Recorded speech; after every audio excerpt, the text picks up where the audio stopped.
Canada takes to the sky, clouds rolling by like cotton candy high. He lights up, his pipes stretching tight, floating free, gotta ease his mind.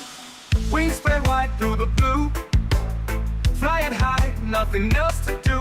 In the cockpit, it's just him and the breeze, Captain Canada feeling at ease. Stretching time in the open air, flying high without a care. Captain Canada soaring free, smoking sky, all he needs.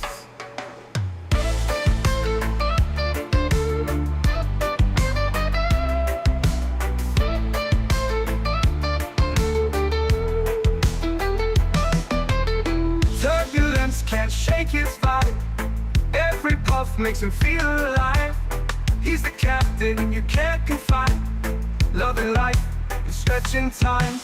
Sunset glow as he climbs higher, heart beats to his own choir. With a grin, he takes another puff, but Captain seen no skies too tough.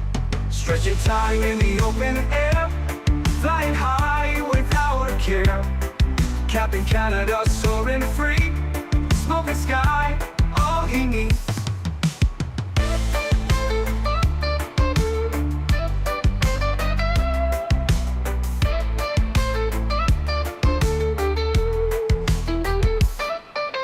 Stretching time in the open air, flying high without a care. Captain Canada soaring free, smoking sky, all he needs. Stretching time in the open air, flying high without a care. Captain Canada soaring free, smoking sky, all he needs.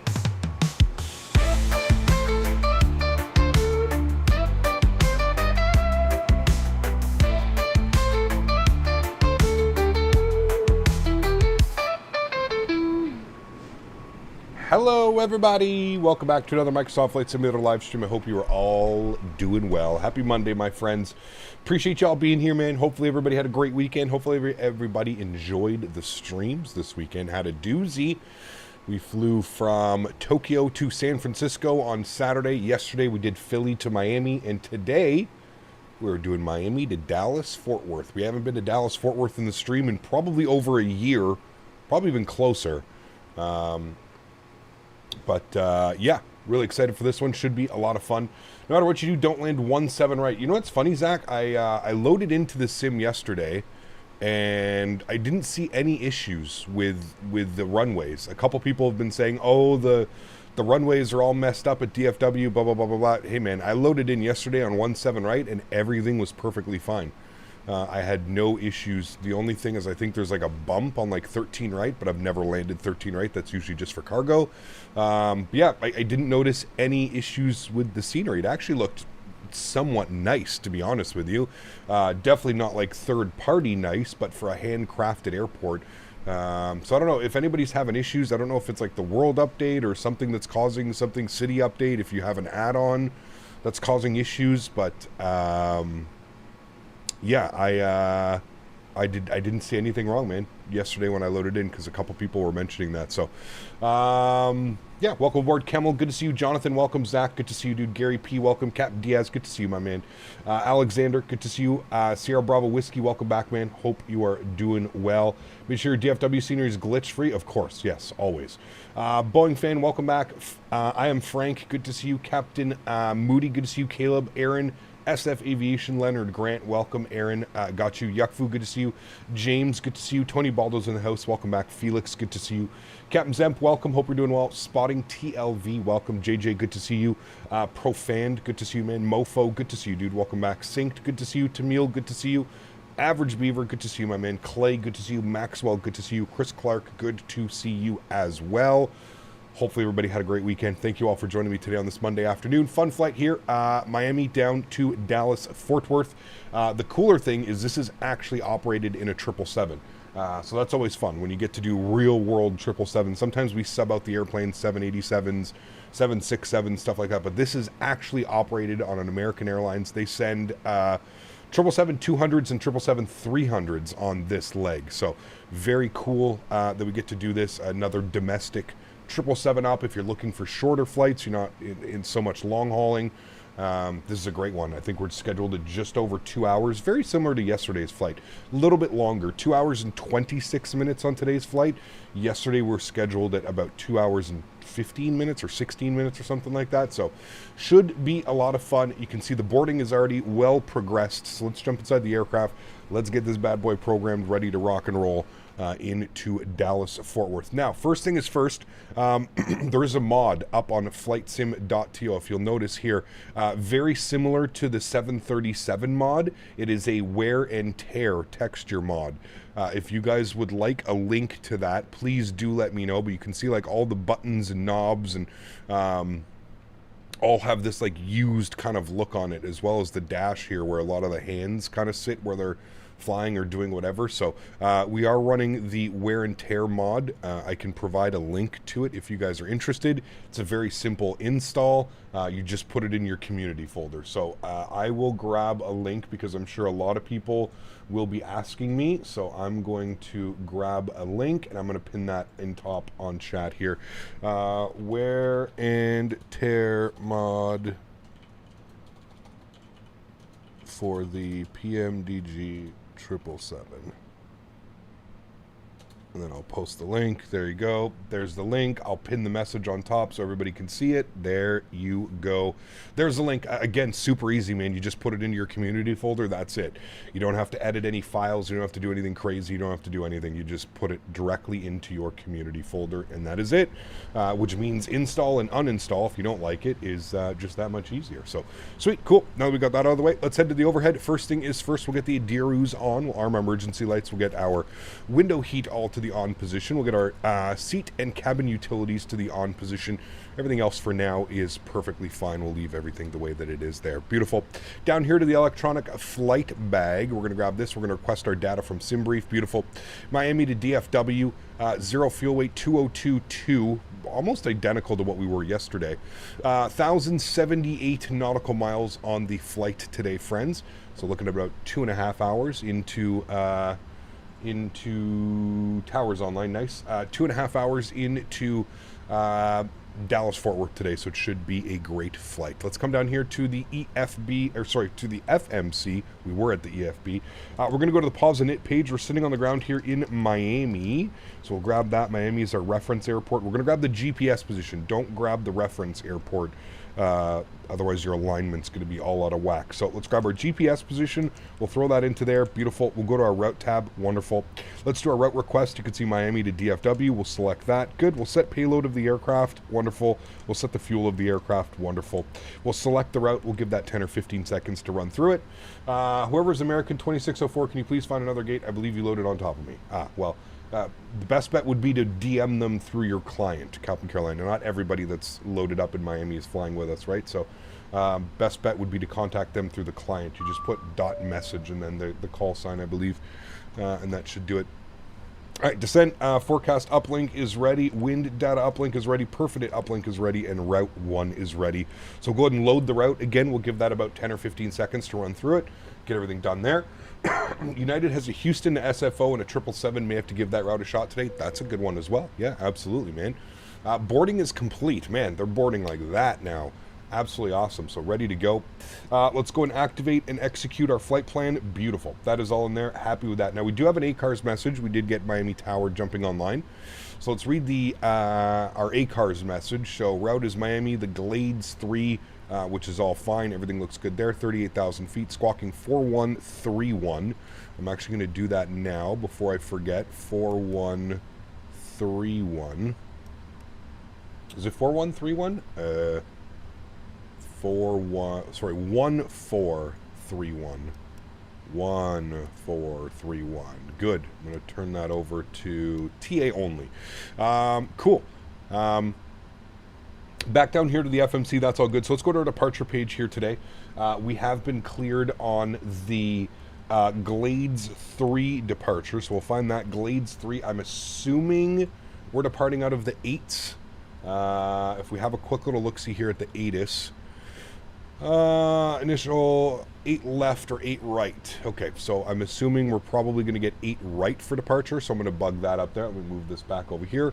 We're going to go 8 right for the departure. Good.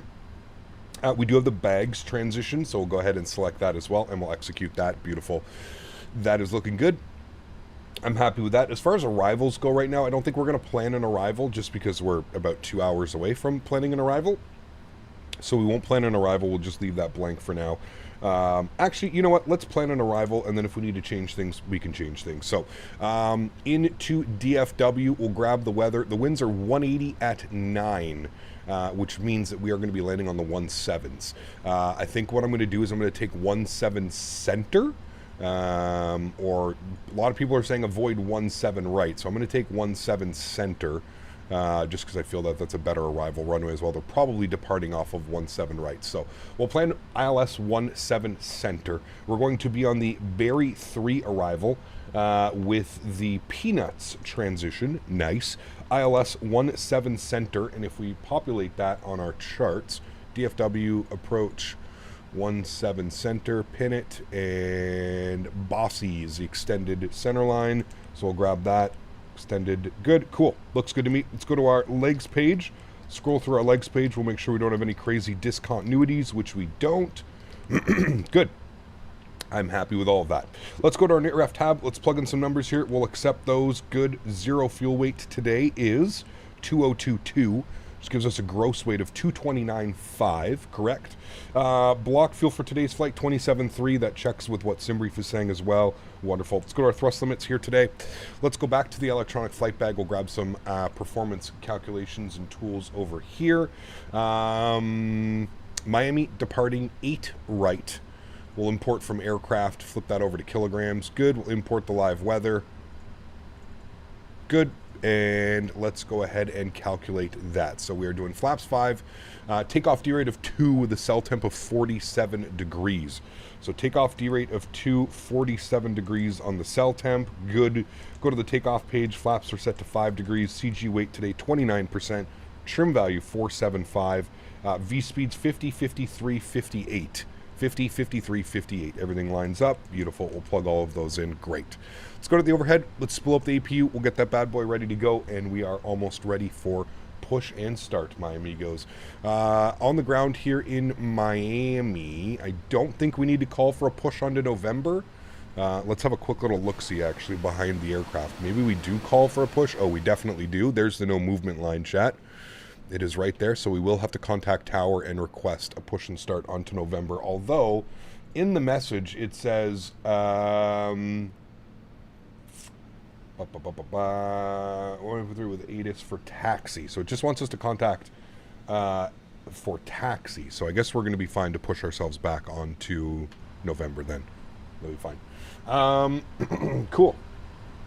And looks down there, 28-33 degrees Celsius here in GA today. Wait, what? 33 degrees Celsius so far? So you're saying? Excuse me. I don't know why DFW is saying no wind. Definitely not getting that here. DFW weather 180 at 9. This might be a little bit old. Maybe Nightbot's a little bit newer, but that's saying winds calm. But anyways, a little bit weird. Okay, APU should be on and available, which it is. We'll go to our counterclockwise. All of our hydraulics on, fuel pumps can come on, passengers are getting seated, beacon light comes on, and we shall go ahead and get ourselves ready for pushback, shall we, chat? I think we shall. Let's do it. Let's go to GSX. Now, I updated GSX, and apparently it's already outdated. I literally updated GSX last night at like 11 p.m. So that means that they must have pushed another update this morning before stream that I just didn't see. So let's prepare for pushback and departure. Beautiful. Release the ground power. Yes, but I have to make sure that that is turned on as well. Good. I'm just going to confirm that it did that. Let's go to our ground operations, and we're going to go to ground connections. We're going to remove the chocks. Good. That'll for sure get everybody off and out of there. Beautiful. Do you know where I can find the routes for the 777? Where do you mean where you can find routes? The easiest way is Flight Radar 24 Trivial Sports. That is the best website that'll show you the actual airline being used in the aircraft, and yeah, it's probably your best bet. 18.3 for tower today, so we're going to bug up 18.3 on our radio stack, get that ready to go. Good. 18.3 is in. Doing Helsinki to Doha on a 3:30 Finnair. Nice, very cool. How long is that flight? It's a good one. Oh, 2 airplanes on top of each other right there. Flight Radar 24 or Flight Aware. Yeah, both great websites. Yeah, absolutely. It looks like a door is still open. Ground operations door. Let's close that. We don't want to have a door open. I don't know why the door is still open. But that is fine. It is closed, and we're going to arm all doors. Beautiful. Good. Cool. Get these guys turned down just a little bit. Just a little bit. Panel brightness can go up. Bring you guys down just a little bit. There we go. Nice. All right. Come down here as well. Get some panel lights on this guy. Good. We are gonna want to go tail to the left. Correct. Release parking brake. So nobody's pushing back at the same time. Good. Park brake's coming off. Commencing push. Wonderful. Come down here. We'll start our block time. Good. Hey Cap, what's the go-to scenery for Seoul? I wouldn't be the right person to ask. Chat, what is the best scenery for Seoul? That would be the real. Chat's going to be the MVP here for that one. I am not going to know that one. Top altitude is 5,000. I'm just going to bug up our cruise altitude. We're going to 38,000 feet. Actually, we'll just leave it at about 11,000 feet. 158 on the VR speed. 158 pack sim. There you go. And 080 for departure heading. Sorry, 089. It's actually more like 090 out of Miami. Okay, cool. Let's go to the overhead. Engine number 2 over to start. We've got auto run on, so we'll go ahead and select that.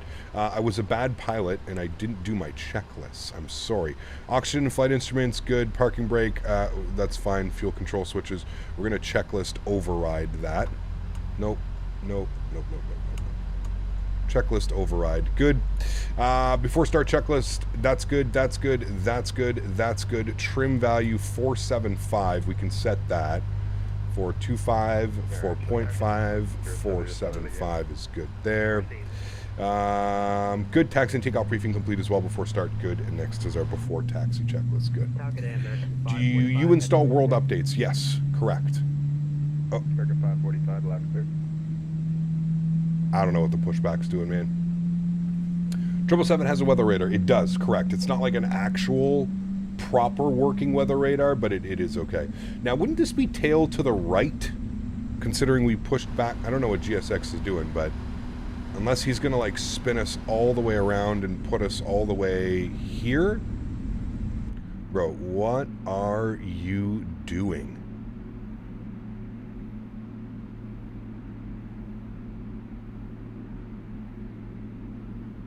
I don't even know, chat. I don't even know where we're going. I'm just hanging on for the ride. Engine number 1 to start. Run.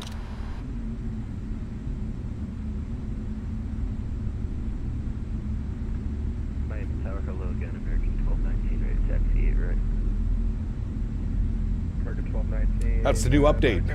Something. For your turbulence, do you have in-game on low, and what's real turb? I have in-game set to medium miles, and then almost default. I kind of tweak it with real cat turb. Nice. Love when that happens.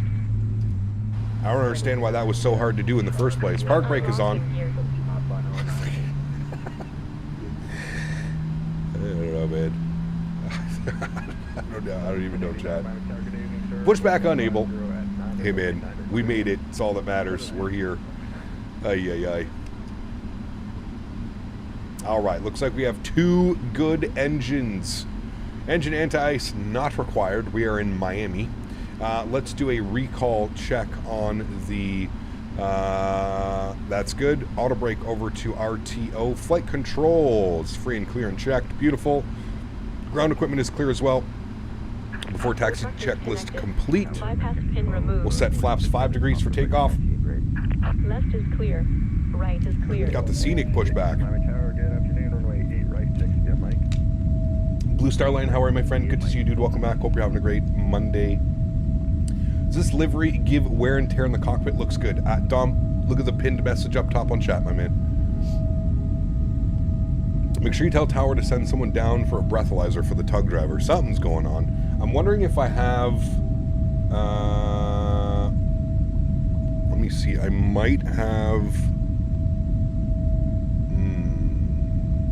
When was this one installed? Okay, I think I know what's wrong. I have 2 GSX profiles for the airport. I just removed one. Yeah, I'm pretty sure that's what happened. Okay. I removed the older GSX profile. That's probably what's going on. Probably a conflict in the profiles or something like that. Probably on me, but yeah. Do we change the Latin VFR Miami? No. There was a massive update for this airport that I was missing, and one of the major things was performance increase. So I decided to keep the same scenery in, and we'll kind of go from there. PMDG or Phoenix fly-by-wire? What do you mean, Law Fox? Who is better? They're all great, man. I don't think you can go wrong with either one of them. Okay, APU goes off. Everything else is good. Let's get our taxi clearance and let's get the hell out of here, shall we, friends? Robbie Tower, good afternoon, American 1287 heavy with ATIS information. Papa, ready to taxi 8 right. American 1287, Miami Tower, thanks for Papa, runway 8 right, taxi via, see here, taxi via Mike. Taxi via Mike, for 8 right, American 1287 heavy. Alright, let's do it. We got Papa. Park brake comes off. Before takeoff checklist is complete. Good. I'm going to blank that out down there. We're going to go like this. We're going to go like this. We're going to go engine. We'll then flip this back here. Runway 8 right, follow me at 777 in front of you. Good. Good Good to go. So once it's on Mike, this is basically straight all the way down here. Mike. Okay, wait, hold on. We're going to make a left. And then he wants us on Mike. We're on November right now, so. Was PMDG teasing a future 747 making its way into the sim? I mean, they've already confirmed it, Blue Star. That's not really a surprise or anything, right, to be honest with you? They've already confirmed that a 747 is coming. We'll be pushing you back shortly. KG8 for 2024. I am excited. Yeah, I'm excited. Zachary dropping the 5 bomb. Thanks so much, Zach. Appreciate you, dude. Huge no floaties to you, man. Thank you for the continued support of the channel, my friend. I really do appreciate that. Thank you, Zach. American 1219, departure frequency 135.17. Departure frequency 13517. Ooh, Miami Center came online, chat. You ever tried a pilot's life? No. I have not.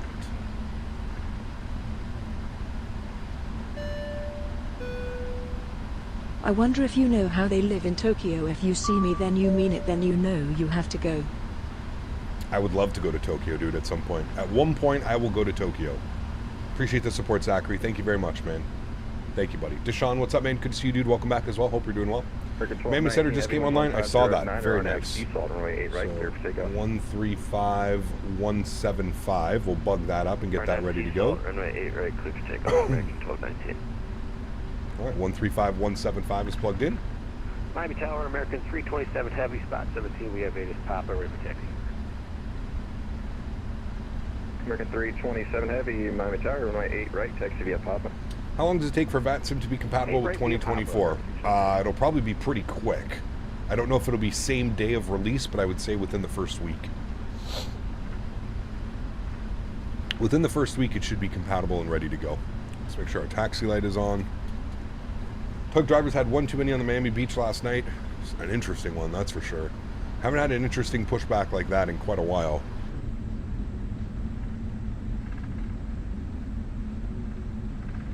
Daniel, exclamation point MSFS if you'd like to see my Microsoft settings. It would just be a Nightbot command. And American 1307 Papa, ready to taxi. I think this is American 1307 right here. 1307, runway 8 right, taxi via Mike. Nope, that's United. Runway 8 right, American 1307. United A320. 89, welcome to Miami, left when able, taxi Tango, Papa, cross runway 12. Hope a new plane releases soon. Been bored. I mean, we just got the 777 and the MD-11. Tango Papa. I'm sure the to ramp, Phoenix cross 319, 321 has to be soon. We got the 777 freighter coming soon. Yeah. Mentha 98, we're right up to taxi. Can we wait for proper weather radars and more 98, crazier visuals than we already have? I don't know if we're getting... I don't think we're ever going to get proper weather radar, Harry, to be honest with you, man. They've already kind of gone over that. It's not Asobo and Microsoft that own the rights to the weather. It's called Meteo Blue, or whatever they're called. So I don't know, man. I don't know if we're ever going to get access to weather like that. Hey, Captain, new to your channel. I've been watching your 777 videos to teach myself the aircraft. Can't wait to do American ops. Hey, Nolan, welcome aboard, man. Glad you're enjoying the content, man. Thanks for coming to say hello. Appreciate you. right via Zulu Papa, across 7647 Heavy. E350 potentially soon? 7647 Heavy. Maybe. American I don't know. A300 on Papa. Already bored with them? Jesus, dude. Hey, firm, we'll give way to the American on 7647 Heavy. American 1226 Heavy, winds 150 at 9er, RNF Sea Salt, runway 8 right, clear for Only takeoff. VATSIM on 2024 or both? What do you mean, sorry? VATSIM should work on any and every simulator. Somebody was asking if it's going to work immediately on the release of 2024, and I said within the first week it probably will. You ever used IVAO? I have not. No. Always been on VATSIM or American Pilot Edge. 1219, contact departure, see it. Over departure, sure. Love me a good...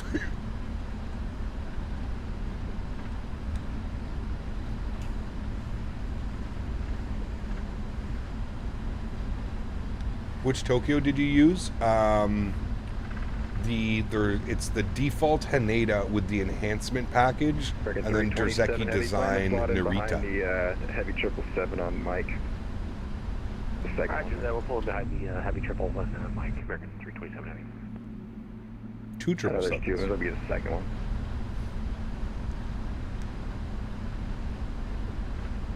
American 1287 Heavy, runway 8 right, line up and wait. Lap and wait 8 right, American 1287.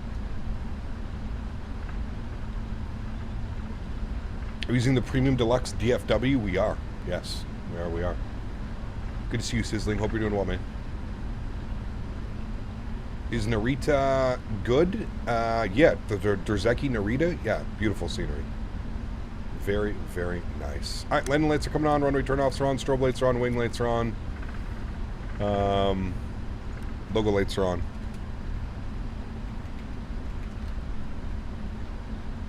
American 1226, heavy contact departure 13517, see it. Departure 13517, 1226 you. Interesting, Keenan. I didn't know that. I only use the IVAO model for the MD-11 and A300, I believe. The only two I use it. All right, let's see how today's lineup goes, chat. How we go with today? Did we overextend it, or are we looking great? Oh no, we're looking great again. Damn, dude. Absolutely nailing these lineups, chat. 1287 heavy, winds 150 at 9er, RNF Sea Salt, runway 8 right, clear for takeoff. RNF Sea Salt 8 right, cleared for takeoff. American 1287 heavy. All right, friends. Joystick cam goes on. Let's have some fun, shall we? Throttles to 40%. Chrono goes on. Let's go flying toga.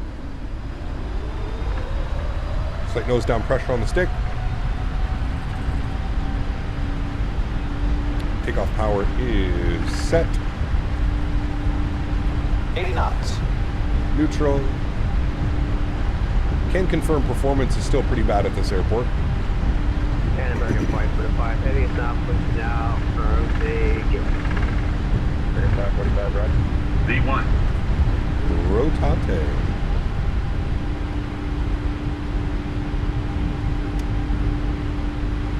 Positive rate of climb. You're up. Usually helps if you turn your flight directors on as well, chat. And your LNAV and your VNAV.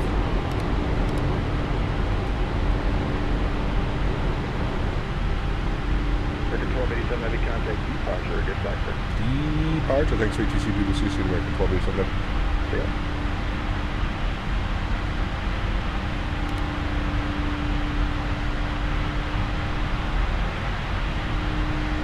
Alright, over to departure. maintain flight level 380. Maintain flight level 380, American 1287.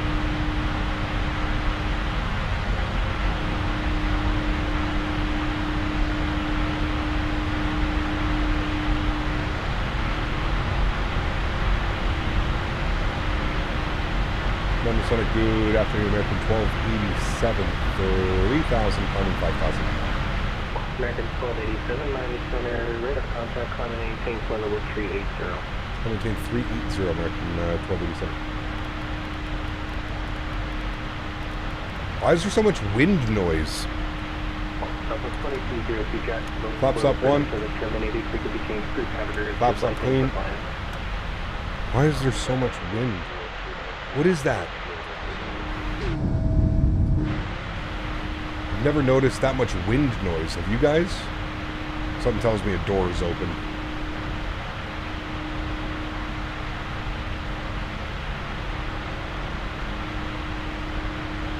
Are the windows closed? I think they should be.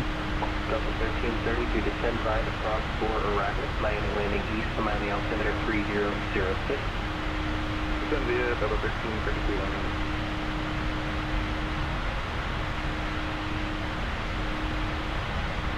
Might be that bug, the sound bug. I don't ever remember it being like that.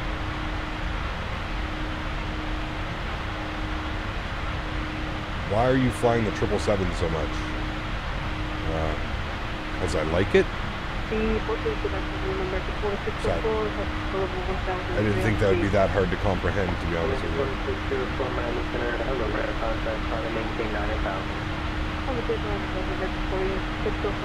Alright, 8,000 feet, autopilot's on. I need to figure out what's going on with the noise.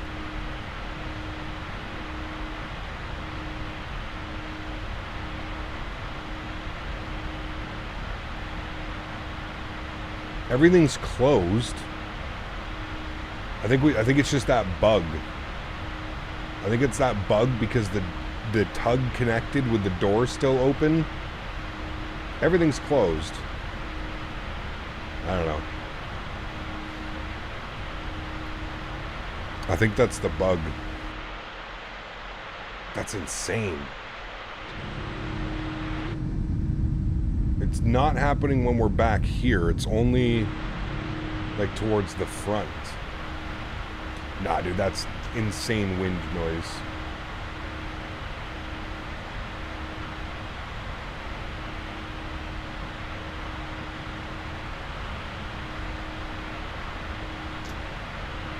I know that it was a bug a while ago, but I didn't think it was still a bug. Landing lights are off, runway turn-offs are off, wing lights are off, logo lights are off. No, it's not FS realistic. I don't think it's FS realistic. No, we don't, there's no like wind ambience or something. No. American 2604, climb and maintain flight level. Oh, show climb is 380, 46. Glad I caught that one.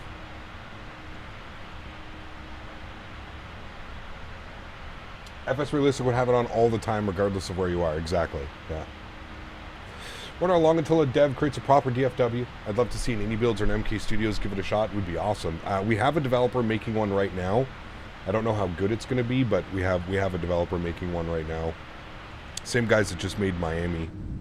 Man, that wind is annoying. Loud noises.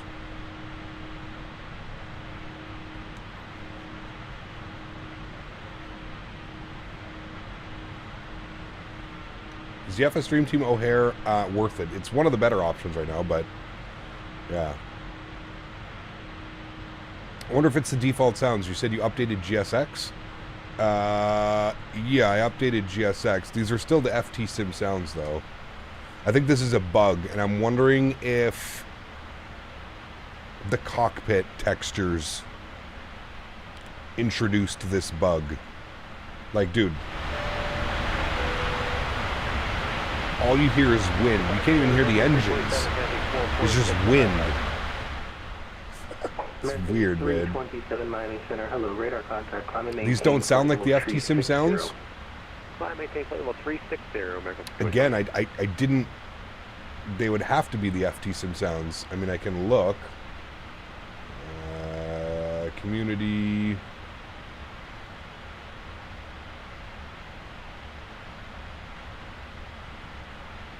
PMDG. layout.json.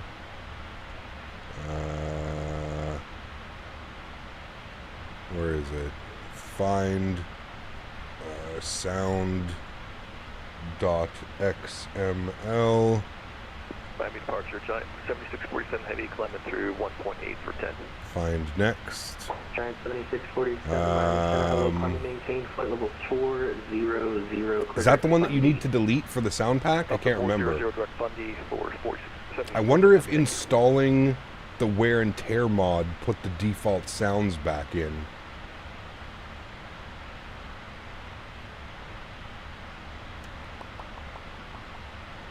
Wondering if that's what did it.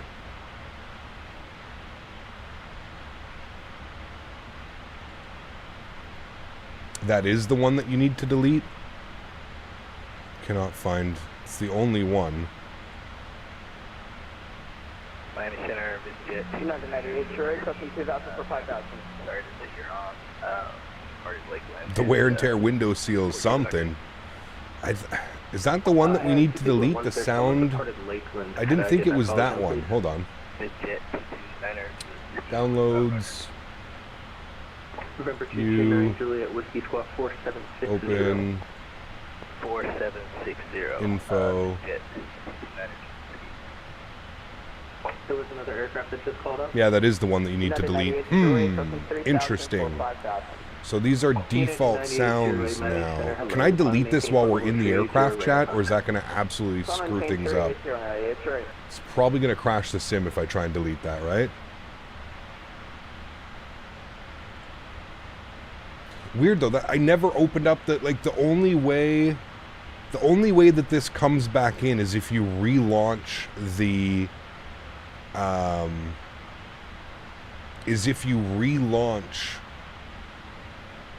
the operations center, but we didn't do the operations center. So I'm wondering why it reinserted those in.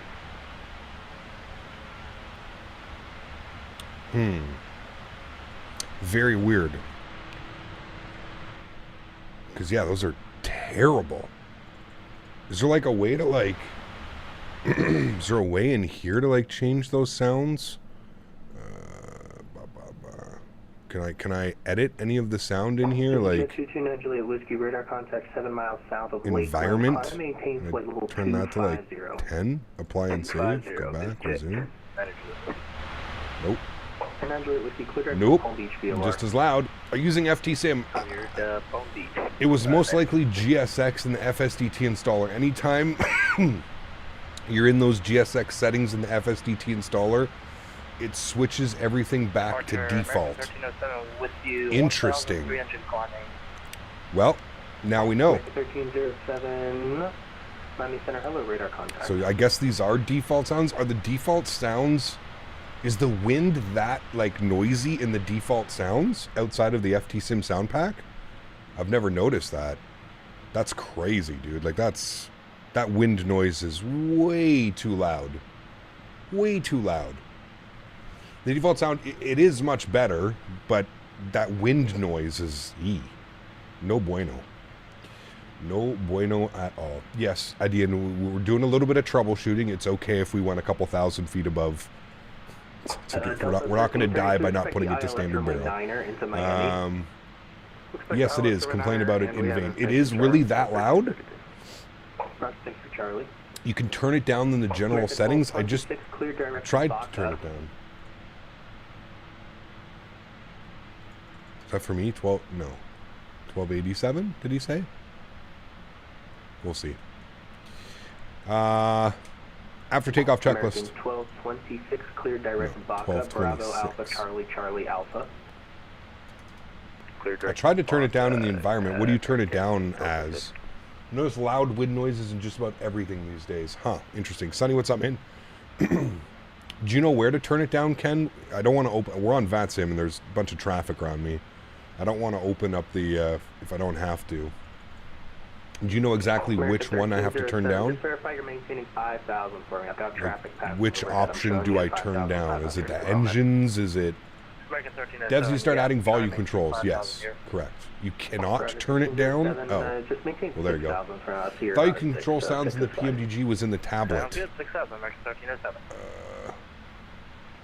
Where would it be? Flight bag, performance, ground operations, and manual. I don't see where it would be anywhere in here that would allow me to change sounds. It's in flight bag. Oh. General preferences. I am American 1196 here with you at flight level 340. Nav data. American 1196, Miami Center, hello, squawk 4713. You would think it would be in here. 4713. But I don't see any options to change, like, sound. Clear direct Baca. Sorry, is that for American 1287 direct Baca? Hey, from direct Baca. Thanks so much. All right, direct Baca. Is it maybe in the aircraft now, like PMDG settings? FS actions, a new PMDG setup. Options, simulation, performance. No. There are no volume controls. I didn't think there was any volume controls. I've never seen any volume controls. Anyways, it's fine. We'll survive. We'll just turn it down a little bit. It's not a big deal. It's just the wind noise. Like, it's, I have to, like... The wind noise is insane. It's so loud. It's weird. American 2755, Miami Center, hello, radar contact. It's got to be the GSX jetway bug. That's what I'm thinking as well. I'm thinking that it's acting like the door's not closed or something. I know that there was a bug that they were hunting. I thought they had fixed it, but I know that there was a bug that they were hunting that came to that. But anyways, it's fine. We'll survive. We'll survive. The only way to turn it down is with a sound mixer, though 1000 hertz to 185 bands. Yeah, we're just gonna leave it, man. We'll just jam some tunes. It looks like they made a turn to the left early. You're off the departure procedure there. Just verify that you have the GLADS 3 departure in there. We'll just jam some tunes and we'll be good to go. Roger, American 2755. That's fine for now. Just expect direct Gator. Fly your present heading. Present heading, then Gator 2755. When the doors opened outside, the sounds were loud. I don't know. Restart the Kutao script? I don't think it has anything to do with that, man. 71, radar contact, climb and maintain 9,000. Yeah, it's not that. Maintain 9,000, American 1571 Heavy. American 2604, clear direct Baca. We're direct Baca. Cost index. We're going to go with like American 2604, cleared direct Baca. Direct Baca, American 2604. American 2755. Scott, what's up, my man? Good to see you, dude. Welcome back. Hope you're doing well. 9,000%. Cost index of 69. You know what? I'll get the 777 FT Sim sounds to get the rumble noise. Yes, they're very nice. American 2755, clear direct They Gator. are very nice sounds.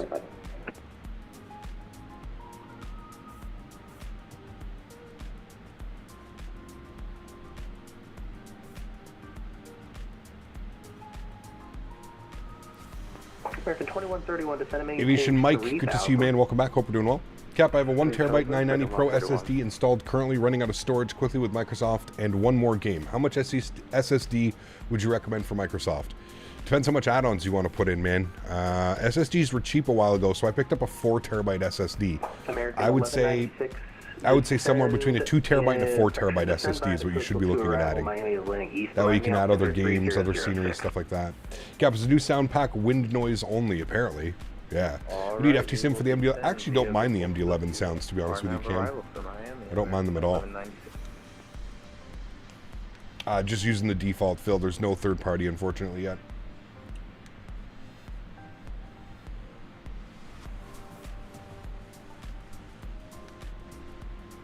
Stream is looking great at 34,000 feet. Hey, my man. Planeception. watching the stream while in a plane. Nice.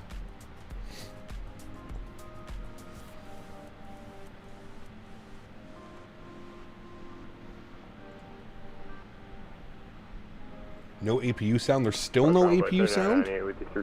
I thought they added that. Are you sure? Have you updated the launcher? 3998 Miami Center, hello, radar contact. Climb and maintain flight level 240. How can I get the 777 FT Sim sounds? Exclamation point sounds in chat. You have to pay for them.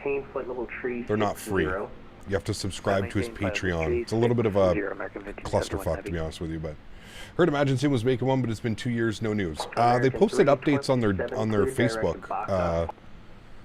Scott, if you follow them on Facebook, they're still plugging away at it, man. Yeah. Good afternoon, Miami. West wind 3382, climbing through 2,600 for 5,000. Baller. West wind 3382, Miami Center. Hello, radar contact. Climb and maintain flight level 340, clear direct Fundy. Okay, up to 340 and direct Fundy, West wind 3382. Yeah, Imagine Sim on Facebook. Stop. Gigliotti, good to see you, my friend. Welcome back. Hope you're doing well.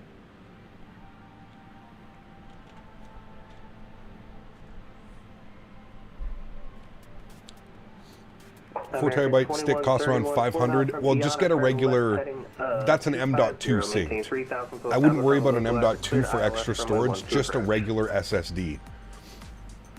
Western Digital Blue 4 terabyte SSD is like a couple $100, maybe $200-300. A 4 terabyte M.2, yeah, that's expensive as hell.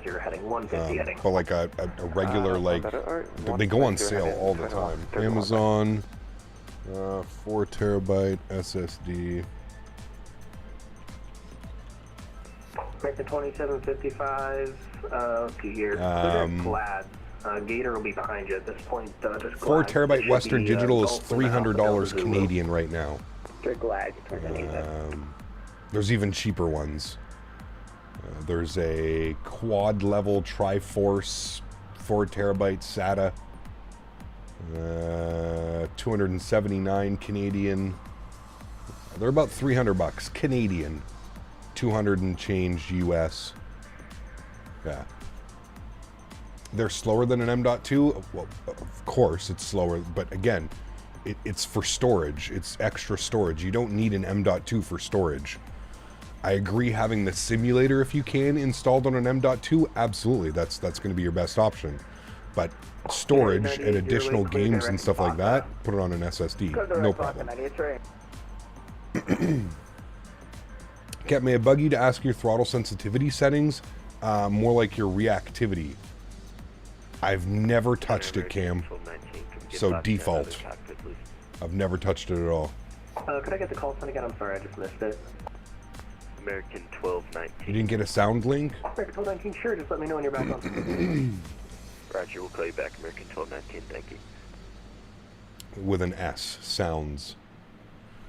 Are you on USA East in Flight Sim? Paul, we're on VATSIM, which is a virtual network. So we're not on like the Microsoft servers.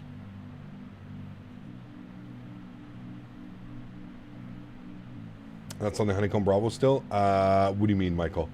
For both of them. I use the Honeycomb Bravo and the Thrustmaster. Any piloted streams coming soon, or did I miss a recent one? Haven't flown on pilotage in a while, man. I was supposed to get my sponsorship again this year, and it never came through, so I don't know what's going on over there, man. 2755, I'm not showing you going direct Glad. You're still on that present heading that I assigned a few moments ago, and you're still at 9,000. Just say your tired of the free 737-800 sound mod? The VATSIM server itself doesn't matter. They all talk to each other. America 2755, correct. Maintain flight level 320, your cruise altitude there. And hello, Captain. How are you today? I'm doing well, Sanders. Good to see you, man. Welcome back. You're able to go direct to fix. Hope you're having a great. Hope you're having a great Monday, man. Okay, 320. We're trying to figure that out. American 2131, contact Miami Tower. So every time you open every time you open the FSDT installer, you have to go in and delete this sound XML. Jeez, man. Probably need to check your junk emails and probably at the bottom of the folder. Yeah, no kidding. Trust me, I've been watching my emails like a hawk lately. Got all kinds of cool stuff coming up here on the channel.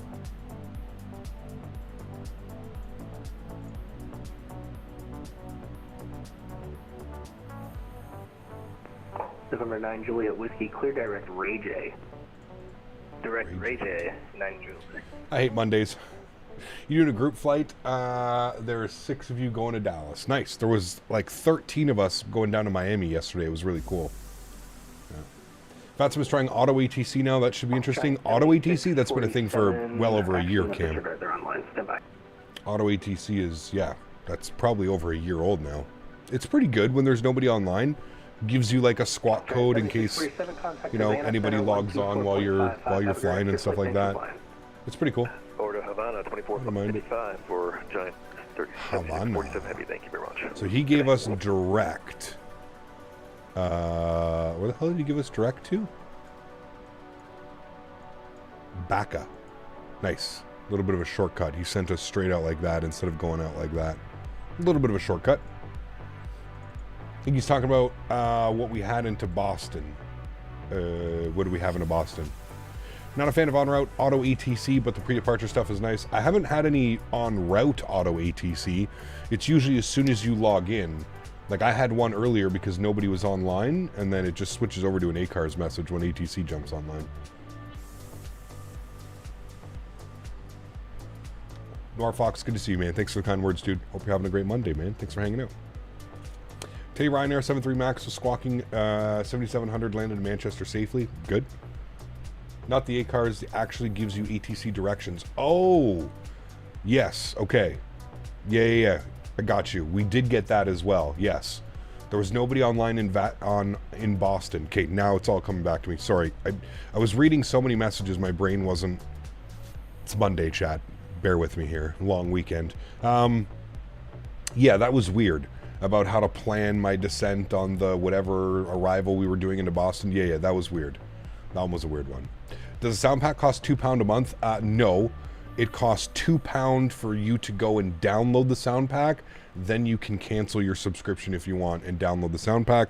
You won't be privy to any updates that he does to the sound pack, but yeah. Noir Fox, thank you very much for your support, man. Welcome up into business class. Huge no floaties, guys. Let's give Noir Fox our some love and chat. The newest business class member. Huge no floaties to you, man. Thank you, dude.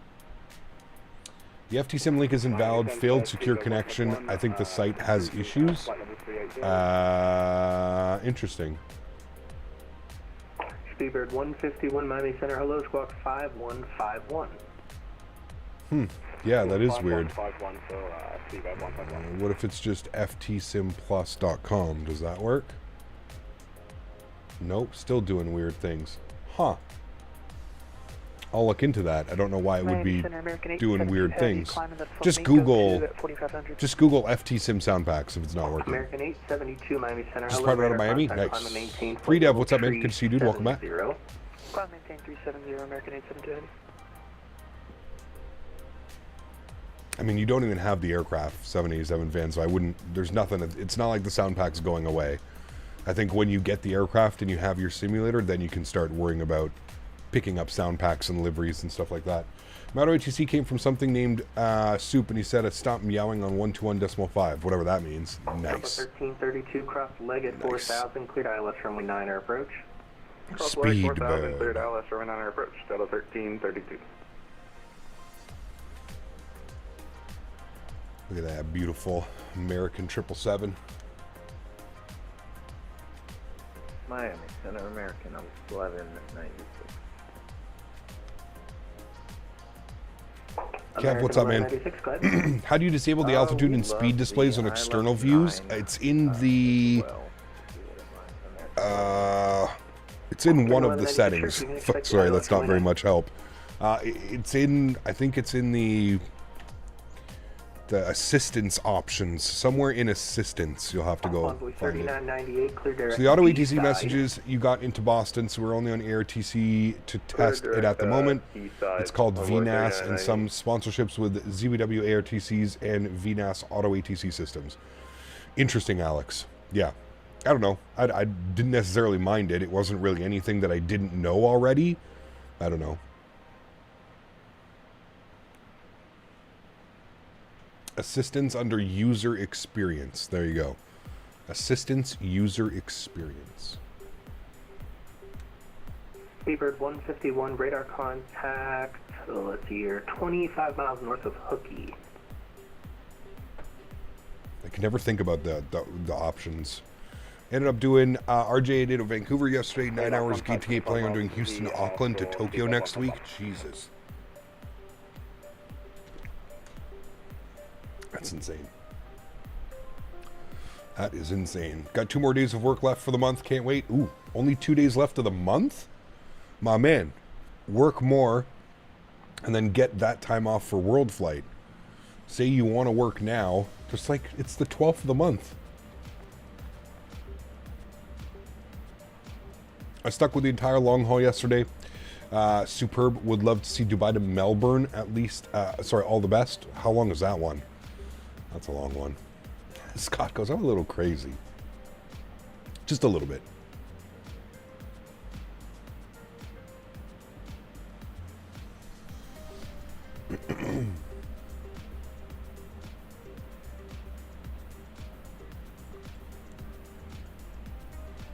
World Flight will most likely happen. Nice.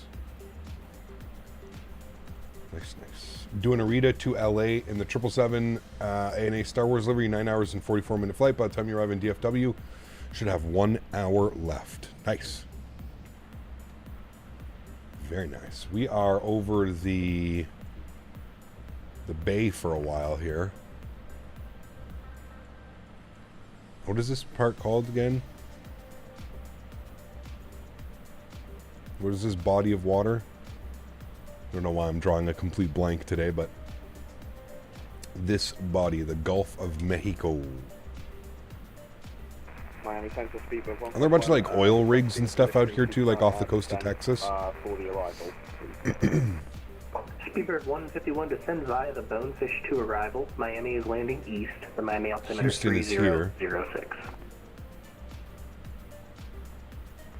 Man, Houston is huge, isn't it? Jeez, dude. So is Dallas, though. Dallas is absolutely massive. American 1556, Miami Center Lose, squawk 0022. Altimeter 3006 for Seabird 151. Everybody's just American stepping on one another. 1556, it'll be 0022. 0022.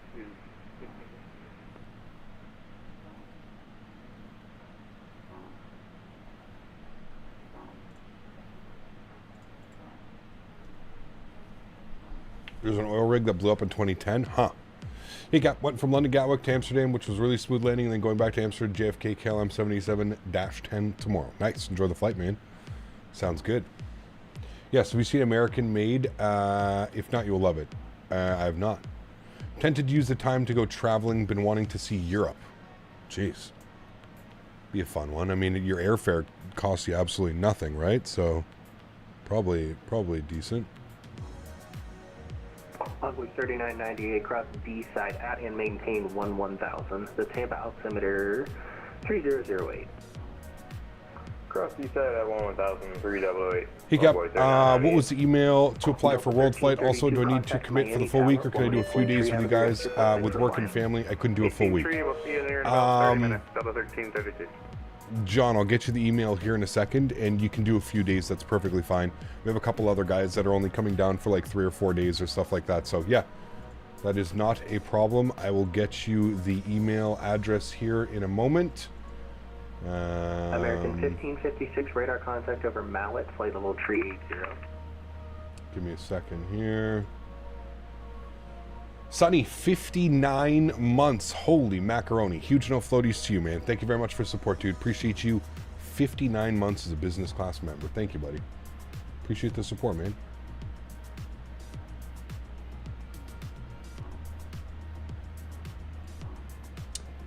Let me get you the email.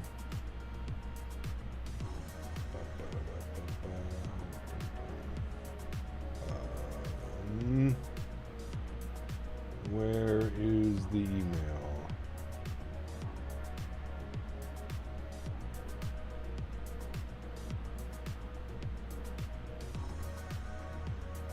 Nadya 98, Sólríkt, up level 380, can we get come into the cockpit? Sure, just let me know when you're back. Roger.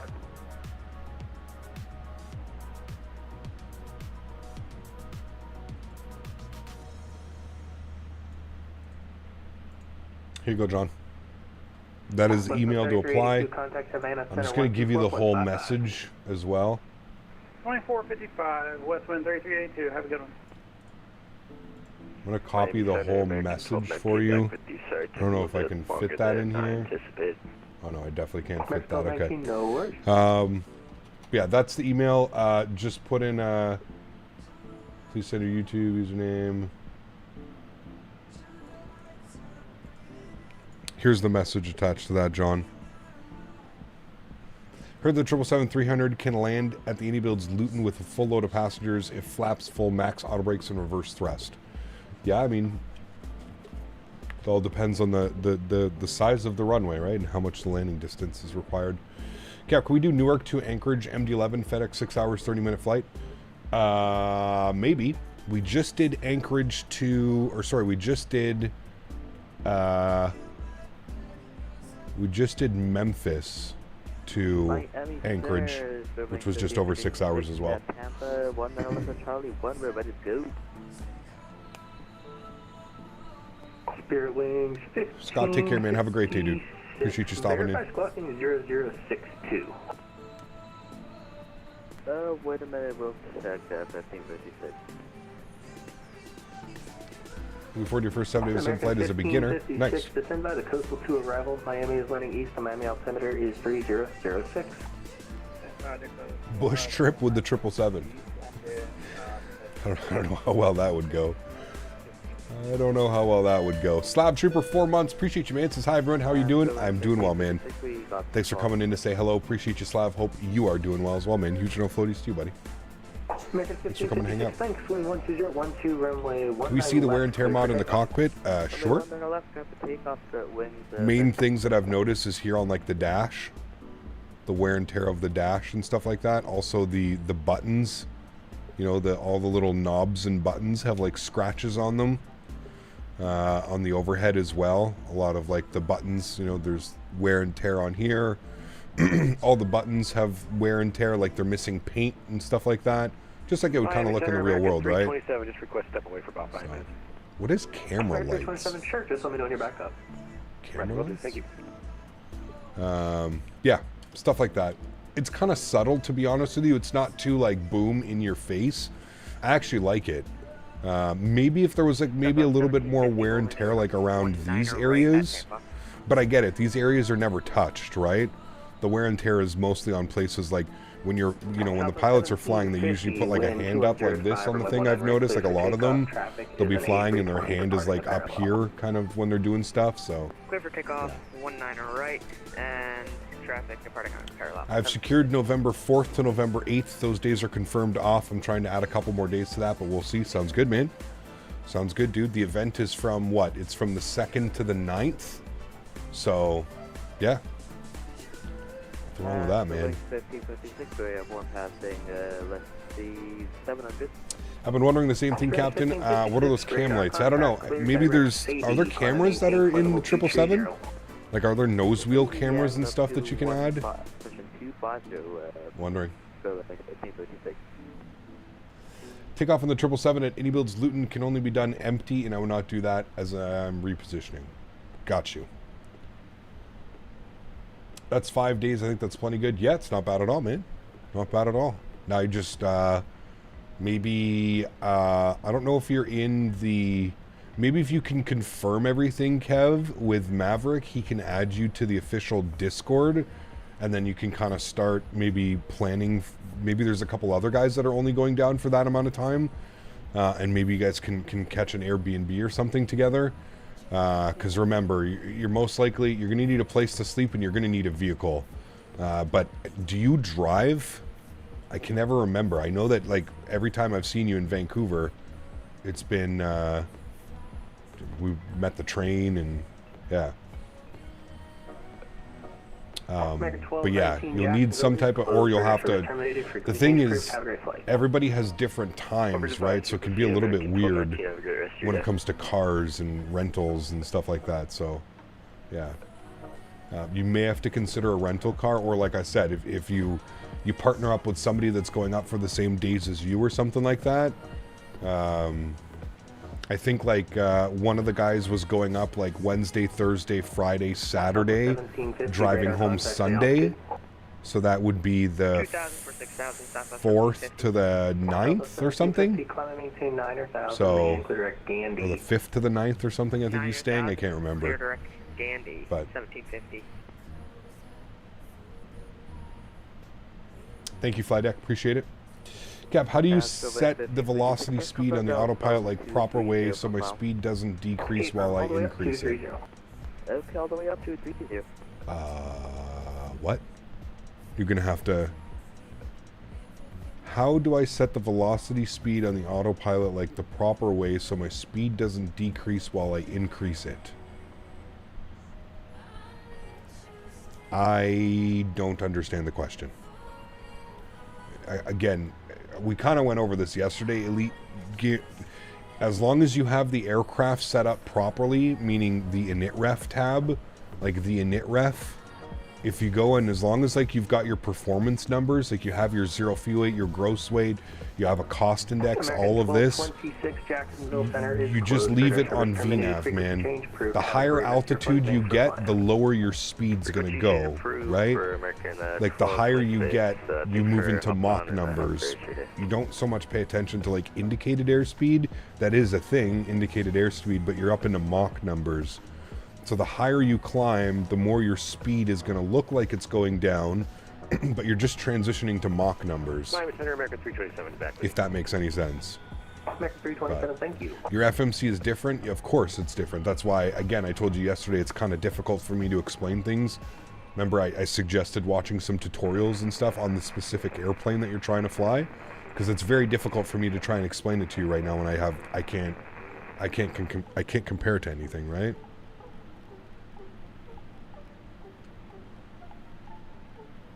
American 1196 route, you can just continue following the transition for runway 9. I'll get you a descent here. P3D version of the 777, there was a taxi cam feature in that camera. Its button is for the lights near it, but PMDG couldn't add this feature in Microsoft due to limitations. Correct. Okay. Gotcha. That's what I figured.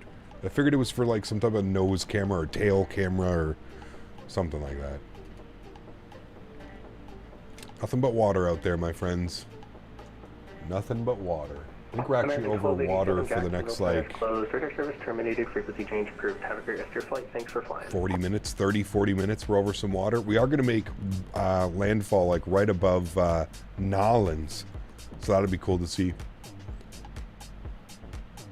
The ortho in Nolans. 1287 Jacksonville Center's closed. Radar service terminated, frequency change approved. Have a great rest of your flight. Unicom, thanks for ATC, man. Have a great afternoon, American 1287. Heavy. 122.8. And sharks. I would assume there's probably lots of sharks down there. Yeah. Hey Cap, weird question. Do you get green screen behind your image when you stream? Hey Cap, weird question, but do you, like, do I use a green screen? Yes, there's a green screen behind me. Yeah. I could probably move it. No, you can't even really see that. I like, see there. Once I like ripple it up, you can kind of see where it gets shaded. But yes, there is a green screen behind me. Shot by the Latin VFR 340. No, but that's my opinion. Immersion ruined. Sorry. Do you know if 2024 is going to be on Steam from launch day? It should be. Yeah, it should be, man. Same as it was, same as 2020 was. 2020 was Steam and Microsoft Store at the exact same time. That should be, man. Fingers crossed. Hopefully it is. Is shark meat even edible? I mean, yeah, there's like shark fin soup and shit, isn't there?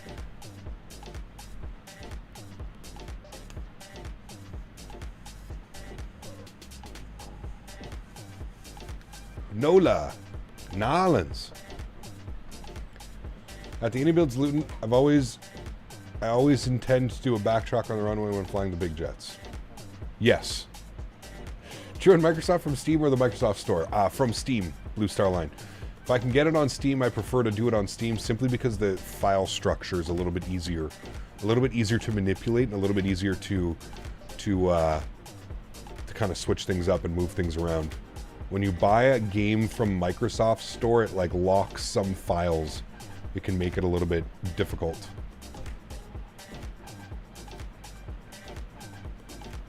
I love eating crab, Bombtech. Crab, lobster, scallops, all that shit, dude. So good, man. Just one leg today? Yeah, just one leg today, Sklit, man. We did a 9-hour flight on Saturday, so still recovering from sitting in the chair for 6.5 hours. And this is 3 hours gate to gate, so it's like it'd be a little bit too long to do a back and forth. Deep fried blue crab. Never had blue crab. No, I think I've only ever had like Alaskan or like some of the other stuff. GMC, my man, gifted a membership to the channel. Huge no floaties to you, Zach, if you're still around, which I believe you are. Please make sure you give a shout out to GMC. Thanks, GMC. Appreciate you, man. Huge no floaties to you, my sir. Thank you, thank you, thank you. Just got my PC and it's unbelievable difference from Xbox to PC. Correct, Will. Yeah. Good to be back. Alberta got rocked by hail last week. I have no clue, Benjamin. I am quite a ways away from Alberta. Need some gator. Never had gator. I can get gator at the local grocery store. Has gator. They got some weird shit. They got gator. They have horse meat. They've got like weird stuff, man. Wait, I did have gator. Never mind. I have had gator. I had yeah, like Louisiana style gator bite things. Yes, I have had, yeah. Horse meat. I don't think I could bring myself because of like the horse farm that I own with my fiance. I don't think I could bring myself to eating horse meat, but apparently people like it. Apparently the French, it's like in France and French and stuff, it's like a delicacy. Like it's very, it's yeah. And obviously over in Asia as well. Other parts of the world. Saw gator in the wild, and then when I was a holiday in the US, nice. I saw a few when I was down in Florida for the expo in 2019, 2018, 2019. Yeah.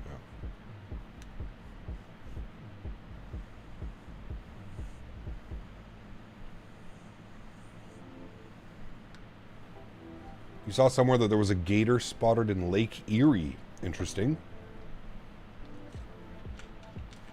Have you ever tried crawfish? Yes, delicious.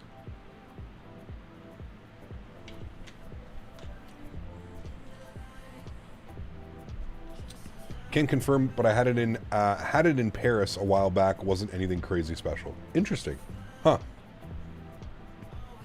You know what shark is? Like, do I know what sharks are? I know what a shark is. Yeah.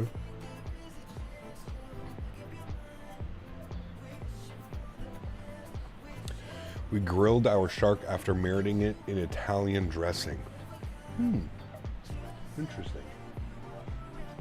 All the vinegars and stuff help break it down maybe a little bit. Zachary, what's up, mate? Good to see you, dude. Welcome back. This is my hotel back garden. A big fence stopped it from getting through. Interesting.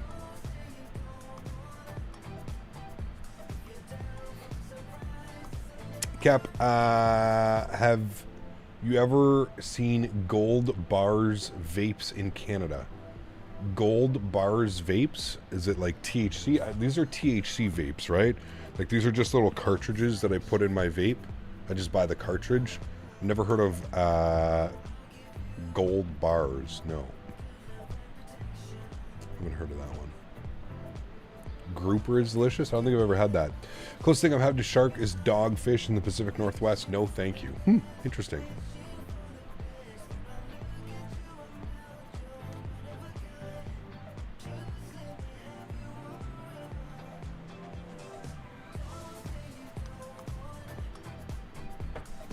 Love to travel around the world trying different foods. It's the best, man. Different foods, different cultures. I love it. I love it.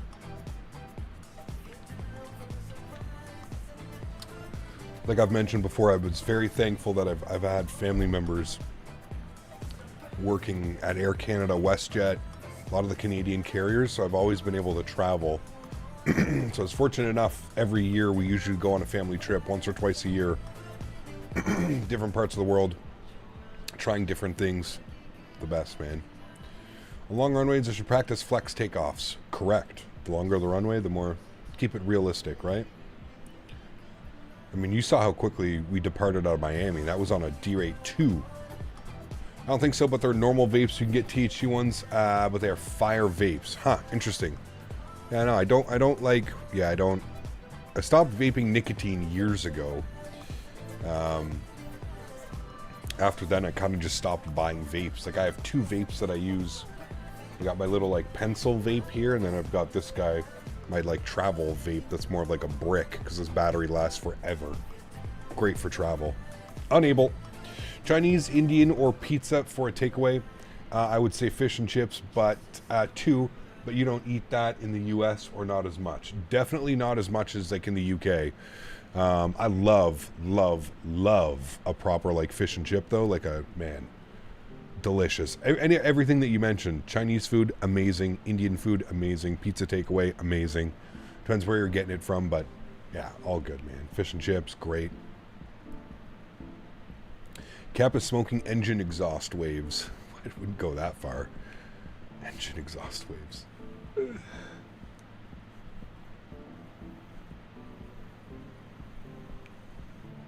I have, Samuel, many times actually. About half my family lives there now, not as much anymore. A lot of my great aunts, uncles, grandparents have passed away.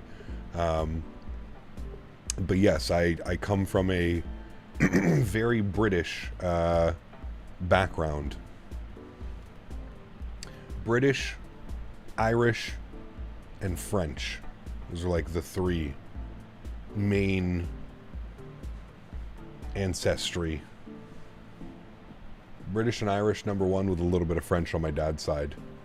One of my uncle's aunts. Cap, come to Scotland. They do the best fish and chips.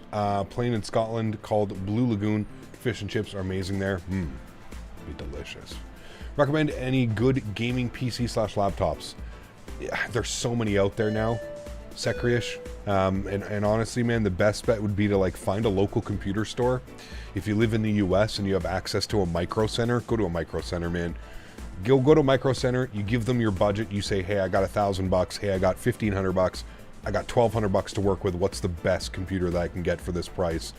And 99% of the time, 99.5% of the time, you're going to walk out of there with a really great deal. They got deals on all the time. Again, anybody that's looking to build a PC, purchase a PC, and they'll build it for you, right? You just, like I said, it's always cheaper if you go to a store and then you buy all the parts yourself, and then you get them to build it for you.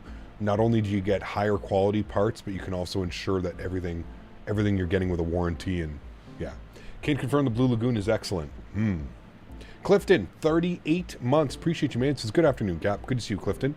Huge no floaties to you, my friend. Thank you for the support. Appreciate you, man. One day you should do a flight from Istanbul to Islamabad. We've been in and out of Istanbul a bunch. We haven't been in a while, but I'd like to go back.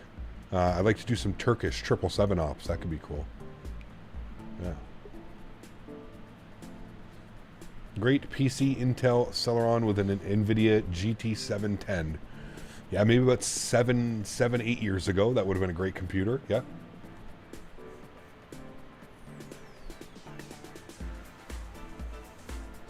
It's crazy how PC technology is, well, I guess it's not crazy if you think about it, but if you think about games like 5-10 years ago, you could basically run like, I remember the days of like, there was no concern if your computer was powerful enough to run a game, right? Like everything just kind of worked because like there was no like, I don't know.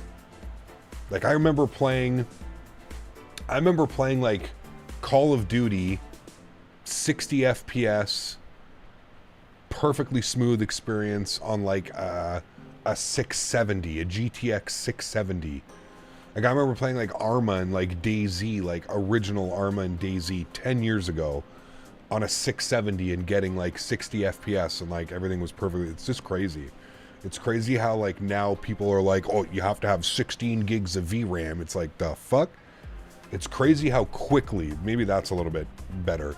It's crazy how quickly games transitioned from, like, you can pretty much run anything on like even like an integrated graphics card. You could still run it. It may not be the best experience, but just to how we've already gone now, where, you know, like VR headsets require X amount of VRAM for like a smooth experience, and kind of crazy.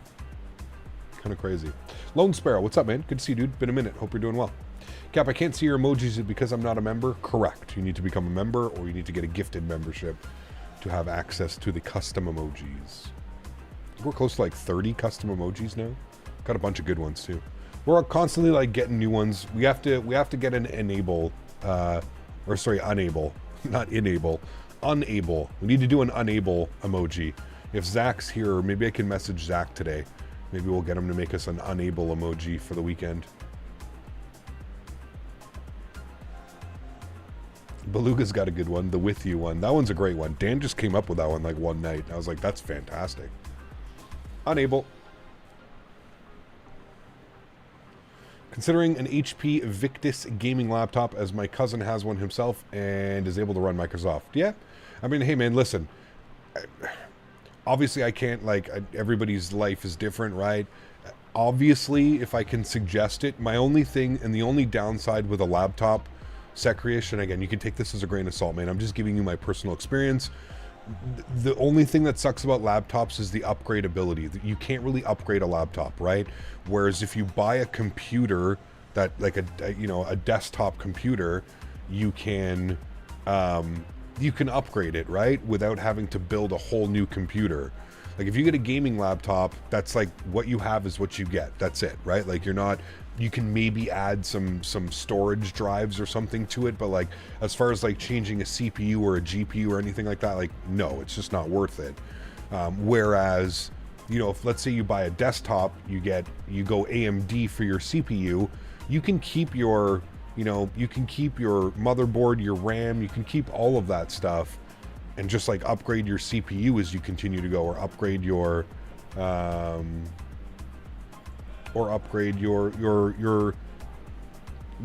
or your graphics card. That's the only thing that I just, you know, would hold me back from getting a gaming laptop. Now, I have a gaming laptop. I use it for travel purposes. I don't really game on it. I kind of game on it, I guess, sometimes. But for the most part, I just use it for like editing and stuff like that. But yeah, they're fine. There's nothing wrong with it, but it is what it is, right? It just doesn't. Back to 1226, Houston Center, ready to contact 40. I have a 3080 right now. Exclamation point specs in chat.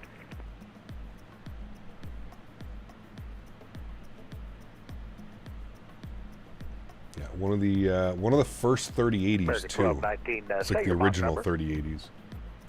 I'm just gonna start slowing everybody down now. American 1219, 825. American 1219, roger. American 1226, say your Mach number. We are 0.82. How close are we all American getting? 1287, Houston, are you up? Yes, sir. I'm sorry. Okay, American 1287, radar contact 40 east of Blevins, flight level 380. Say your Mach number.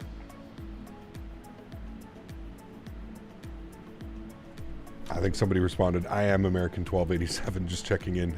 We're doing Mach 0.834. All right, American 1287, Mach 0.82.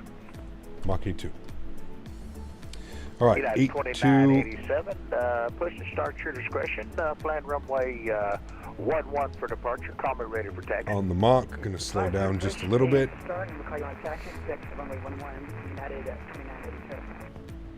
And American 2604, Houston, yep.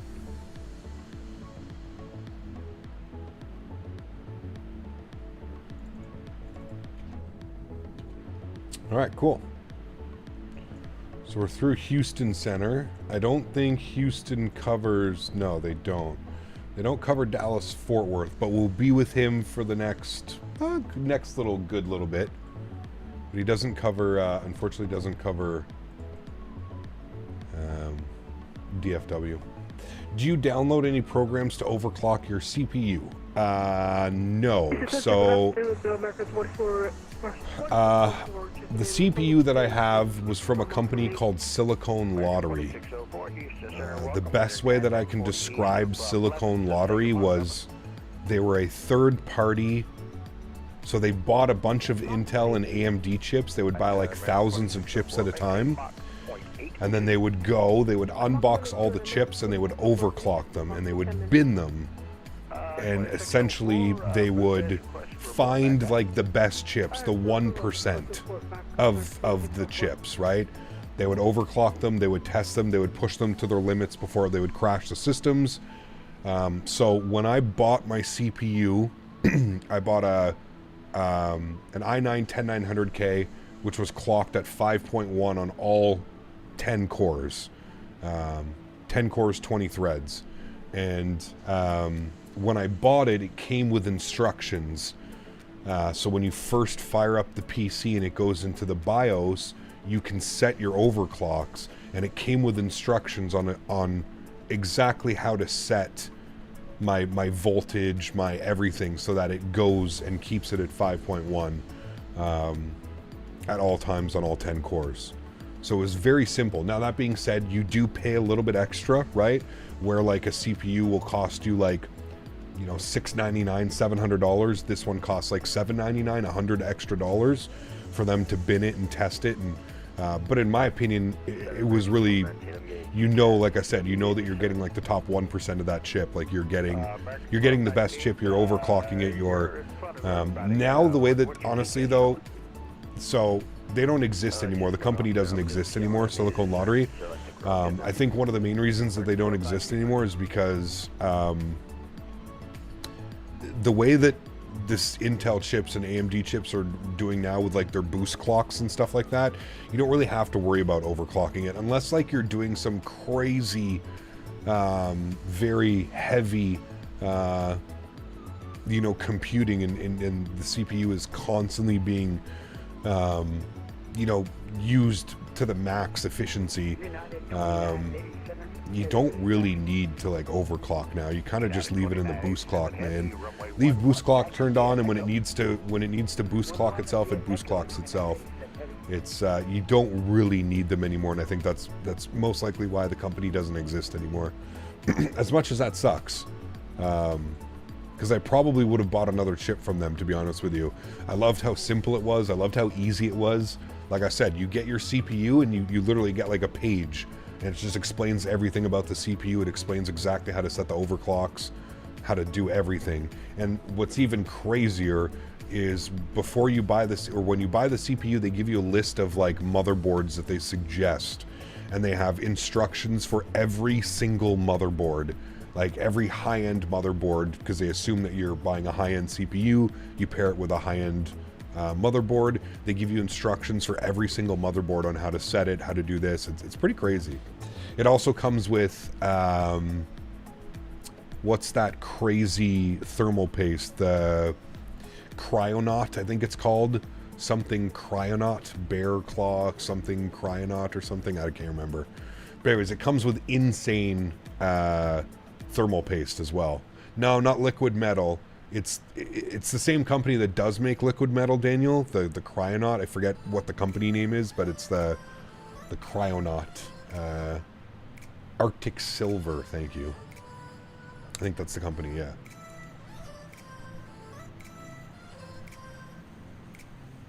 And all of that was included. Thermal Grizzly, it might be that one. I can't remember what it is. I still have some, because they send you like a nice little tube. I'll try boosting my CPU later, since default frequency of my CPU is 2.8 and turbo is 3.8. Yeah, I mean, there's nothing wrong with that. 5.1 is pretty, it is a good one. It's a heavy clock on it, but the thing is like, you know, this CPU, like the i9 11900K absolutely destroys the 10900K, which kind of sucks. If I had an 11900K, I'd probably have much better performance, especially in this one. 5.1 is quick on older chips. 5.1 nowadays is nothing, you know. They did a D-lid on a 10900K when I ordered from them. Yeah, absolutely. Yeah, they were cool, man. They were a cool company. I remember my buddy like showed me them before, and I got like super interested in them and like how they do things. And yeah, you can D-lid the chip, and it is, I think I'm pretty sure my 10900K is D-lid as well. Because I mean, this thing runs like, I've seen 10900Ks and those bad boys run hot. The only ever time I've had issues with this is when my first water cooler went.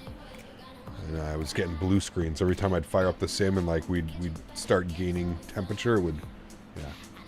Houston Center on 134425. Yep, we're with Houston now. Just got back. Did you solve the wind noise issues? It's because we're running default sounds. I guess if you open up if you run the GSX launcher and you manipulate the things, you have to remove the folder, the sound.xml or whatever it is.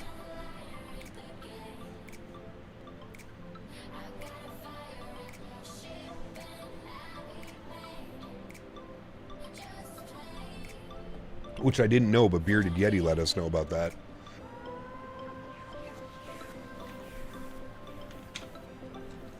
So now I know.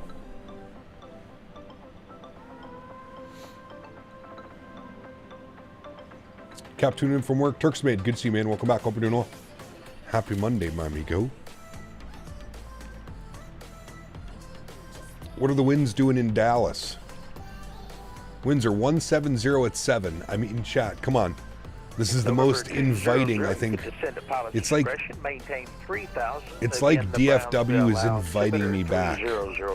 It's like, Captain, we haven't seen you. We haven't seen you in like 2 years. I literally think it's been longer than that since we've flown into DFW. I really think if anybody knows, if anybody cares to go back and find it. But look at those winds, man. Right down the runway at 7 knots, 10-mile visibility. Few clouds at 4,000, few at 12, scattered at 25. I mean, come on. That's basically like VFR. Maybe we'll take control nice and early. Would you fly ProSim if you could? Well, I mean, the Phoenix A320 flies on ProSim, Professor Somebody, so technically we're kind of already flying on ProSim in some aircraft, I guess, but... Do you think that you could fly the 777 if you had to take over IRL? Probably not. No. No. Would I be able to sit in the cockpit and know where things are? Sure. Would I be able to look at the FMC and program something? Yeah, maybe. As far as like flying the aircraft, I'd have no damn clue, dude. I'd have no damn clue. I'd probably try and fly it like I do in the simulator, and I would probably crash. I feel like that's a fair assessment. What do you think of the handcrafted DFW? It's not very good. I guess it's acceptable. It's definitely gotten better since the last time I flew in 2 years ago. You could work the radios. Yep, I could work the radios. I could probably find the mic button, you know, the push to talk, the mic button. Could find that one out. So yeah. Say your Mach number. Our Mach 0.81 for American 327. American 327, can you give me Mach 0.82? I always say, can run the radios, flying the real thing would be a problem. 100%. No, you know, no. Think about the pilots that are getting up into like the 777 and stuff like that. You know what I mean? These are guys with like thousands of hours of flight time. Runway heading, runway 11, clear for takeoff. Could do an auto land, maybe with some instructions and some help. Yeah. Cap, you having any issues with the 737? It's completely broken for me. No. Got a real feel of flying a 737 was like, and I bounced the landing. Yeah, that's very normal, Professor Somebody. The one thing that I've noticed, whenever I've gone into like a level D sim, not a level D, sorry, a non... What I've noticed when I go into like a simulator that's using like ProSim or like Boeing, Boeing flight model, like from Boeing and stuff like that, the first thing that I notice is how balloony everything feels. It just constantly feels like you're like, you know, over flaring the aircraft and kind of making it pop up and down is very easy in those types of sims. Don't see that on your riddle flag. But yeah, it's one thing that I've noticed. Yeah, that's off the Also, it's probably because the depth perception, right? The depth perception when you're there is very different from what I've noticed. Looking out the window at like an actual training simulator and looking out a window how you have your simulator set up is very different. And I think that's like a major thing as well, right? Is the depth perception, looking out the window and kind of knowing where everything is, and kind of that's how everything is. But yeah, still smashed the 7.3 on landing. Very low to the ground, hard to judge. It is very low. Yeah. Just going to get the 7.3 max from PMDG and forget the NG. Nothing wrong with that. Is there a plan for World Flight to build a 777 cockpit? John, so we are building a makeshift cockpit. We have the dimensions of a 777 cockpit. We are doing our best to mimic those lengths and the dimensions of the cockpit. We are building one with 2x4 and plywood. So yes, we are building like kind of like a makeshift cockpit. We are going to have these two displays. We are getting two little monitors like this. So you will have those two displays in front of you so that you're basically looking out will be like this view, and then you'll have the displays here. We're using Thrustmaster products. So we're using the Thrustmaster Boeing yoke, the Thrustmaster throttles, Thrustmaster rudder pedals, all of that. We're supposed to be getting two next level racing Boeing chairs. So first officer and captain side for the Boeing chairs. We have an autopilot panel that we secured as well. I can get you a link to the autopilot panel which we secured. It's this guy right here. This is the autopilot panel that we secured. So again, it's not a 777 autopilot panel, but it's an autopilot panel. It's got VNav, it's got LNav. It's might not be in the exact location, but it is an autopilot panel. It's better than nothing, right? We have, for our overhead panel, we have a bunch of stream decks. So there's going to be like stream decks kind of like in a little overhead position that is going to have all these buttons on it. Clear direct peanuts. Direct peanut, 2987. So yeah. I'll get you a link for that. Here's the link to the autopilot panel. For me, the yoke is completely stuck to the left and all the avionics are blacked out and the buttons are frozen.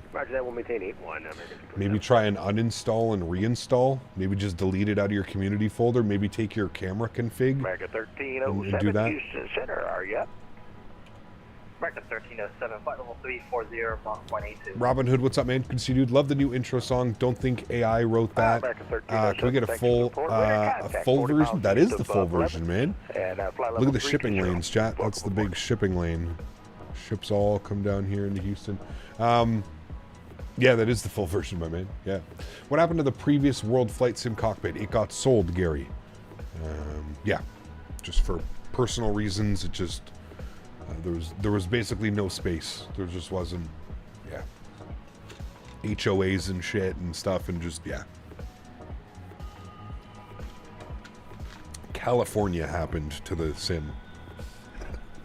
California happened. Cap, I need to be on repeat. It's stuck in my head. It is a beauty. Yeah. I think it'll be really cool. If I'm on the team, I'll bring my tablet for my EFB. We already got all that, John. Each side will have tablets with Navigraph running. We believe that we're going to be using Web FMC, so we're going to have two tablets down here as well running the FMCs. So it should be, you know, it should be. It's not going to be like, you know, it's not going to be like in being in a 7.3 cockpit or something like that. But it's going to be close enough to it'll still be a cool experience. You know what I mean? And yeah. How'd you cook your CPU? You put in a frying pan? What? Well, river? That's the shipping lanes. This is ocean. This is the Gulf of Mexico, and then these are all the shipping lanes. These are where the big boats get brought in. They follow this all the way in. Keeps them away from all these little islands and stuff out here. Where is Daisy? Probably sleeping on the couch. Mississippi River. The Mississippi.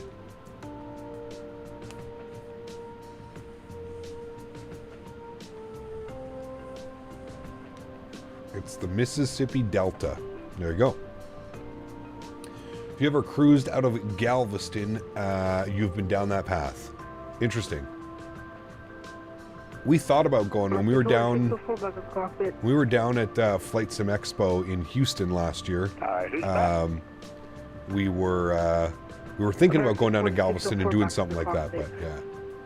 Can't wait to have live boat traffic. That would be cool.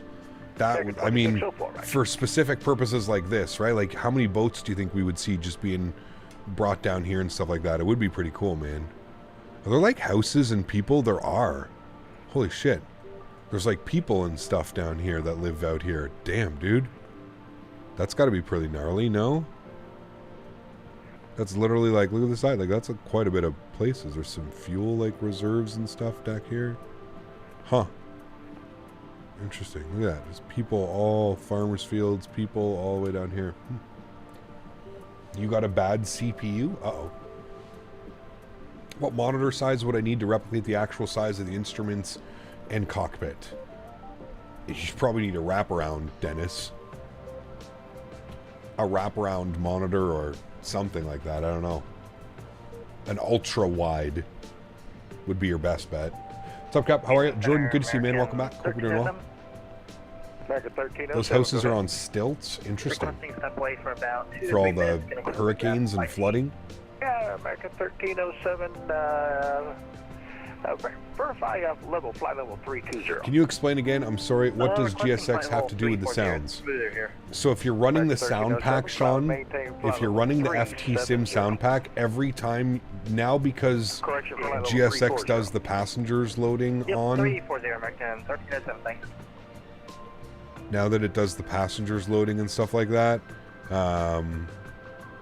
it messes with the config of the folder, and I don't know why the passengers aren't showing up today, but that's fine. You still with me? It messes with the config, I guess. So you have to edit the, you know, if you install the FT Sim sound pack, you have to, there's like a file you have to delete in the JSON. You can step away. So every time you run the launcher, the FSDT launcher apparently does that too. Do you remember PAX in the X-Plane days? Yep. We used it for a while in Microsoft as well, I think. American 1571, Houston Center, you up?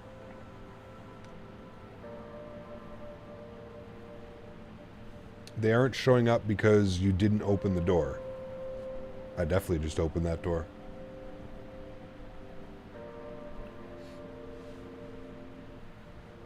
It's ridiculously hot in that area. 777 sized mosquitoes. I believe it. Listen, dude, when I was in Houston, it was insane. During boarding, but the door was open. We just had to manually close it. It didn't close automatically when the jet bridge moved.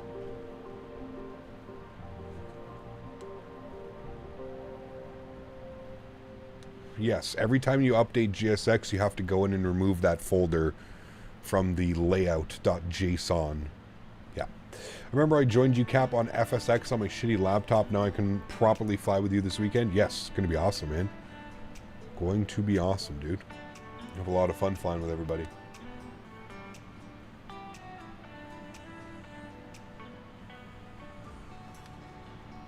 $109 real fuel in Houston today? Dude.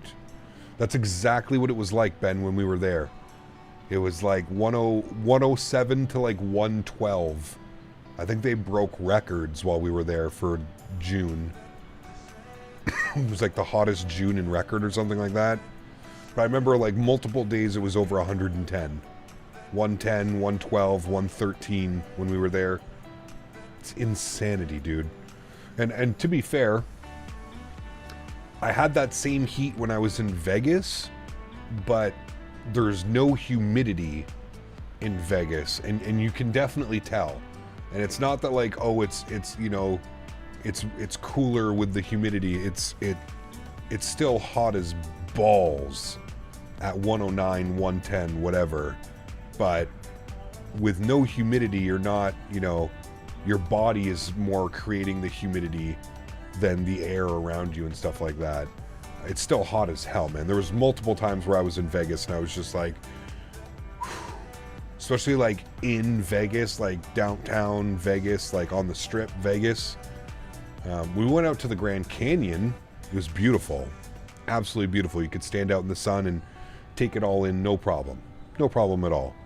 But man, November 200, I shall show on you the strip and like at the hotel and stuff like that, shit, dude. 115 degree heat and having a cold and dark start plane. Man, I mean, Max had to do it. Remember we were watching Max's his video of Oshkosh last year.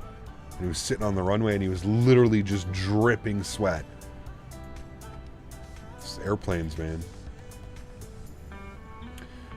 Hey Cap, when you first started streaming Flight Sim, what did you do in cruise with no viewers? Not much, man.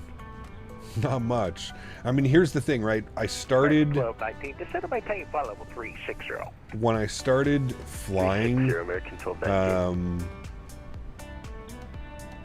I had already built up a little bit of an audience because I was making edited videos, like part 1 and part 2 departure and then arrival videos and stuff like that. So when I started streaming, I always had like at least like 3 to 5 people kind of like in stream, like watching, hanging out. Yeah, a lot of like, yeah, like AJ said, a lot of blank moments of kind of just sitting there smoking cigarettes, drinking energy drinks, trying to stay awake. Really. Yeah, any advice on how to get rid of flickering with FrameGen mod? Also, when I move the camera, it feels a bit weird. Turn down some of your settings, WAS. That would be your best bet. Just turn down your level of detail, maybe. Super Mega Baseball? Ah, no, that was when we were like, we never streamed that at the beginning. That was well into streaming career.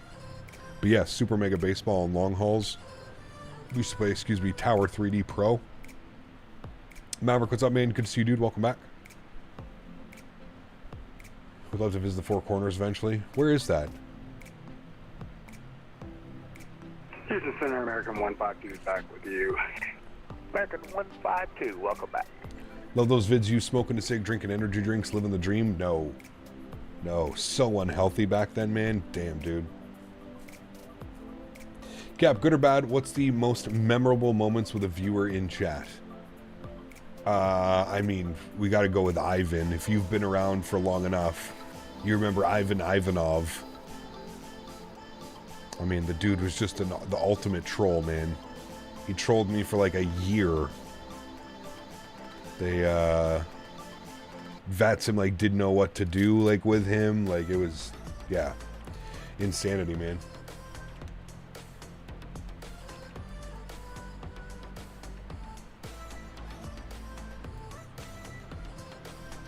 Like this dude followed me onto Pilot Edge, where you have to put credit card information and like names and stuff like that. Like this guy went hard, man. It was his literal mission to fuck with me for whatever reason, man. It wasn't just me either. It was a bunch of streamers. I remember he used to get Flight Deck to Sim all the time. He used to get XB72 all the time. This guy was just like proper troll, man. He found a loophole. Found a loophole in the way that the system was working, the back end systems of VATSIM, and really just went crazy, man. Whatever happened to him, I'm hoping he grew up and got a fucking life. Jesus, man. Because the amount of hours that he would, like, it was non-stop, dude. It was every time I was live. Every time I was live, he was there, he was trolling. I don't get it, man. I'd be sitting there making hundreds of dollars in donations because people would be laughing their asses off, like donating because like they wanted to see more of it and keep me somewhat in like happy spirits. And yeah, dude, he would just sit there and like literally gain nothing out of it, and like would still do it. Like I don't know, man. Let's see. Like I always said, dude, if that guy, if whoever was doing that, if that guy had like, if he applied the amount of effort that he applied into like trolling me and other people in the flight sim community, man, he could have been something special in life, dude. Yeah. Yeah, altimeter still 3000. Probably works the night shift at Denis today. Whatever happened to 12 cut? 12 cut's still here, man. Yeah, Daniel, it's kind of insane, man.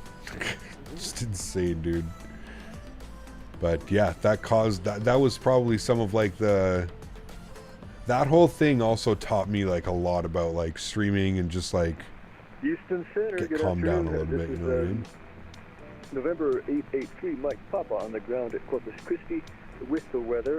Request VFR flight following to San Antonio. Did he get IP banned? There were, yeah, no, man. So long story short, what happened? I don't even know if I'm supposed to like share this, but like I did get closure after like they finally figured out what was going on. So what was going on is he had a script. He wrote a script. Again, this just goes to show you the level of like, holy hell. He wrote a script. He was creating VATSIM accounts under like fake emails and fictitious names and emails. He was creating accounts faster than VATSIM could ban them all. So every time they would like get an account, or they would like be like, this doesn't look right, or like this is attached to this or something like that.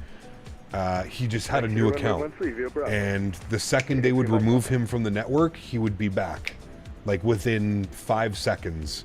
It's like he just had a list. And like as soon as they banned an account, he was back with another account and ready to go. 5 to 10 seconds.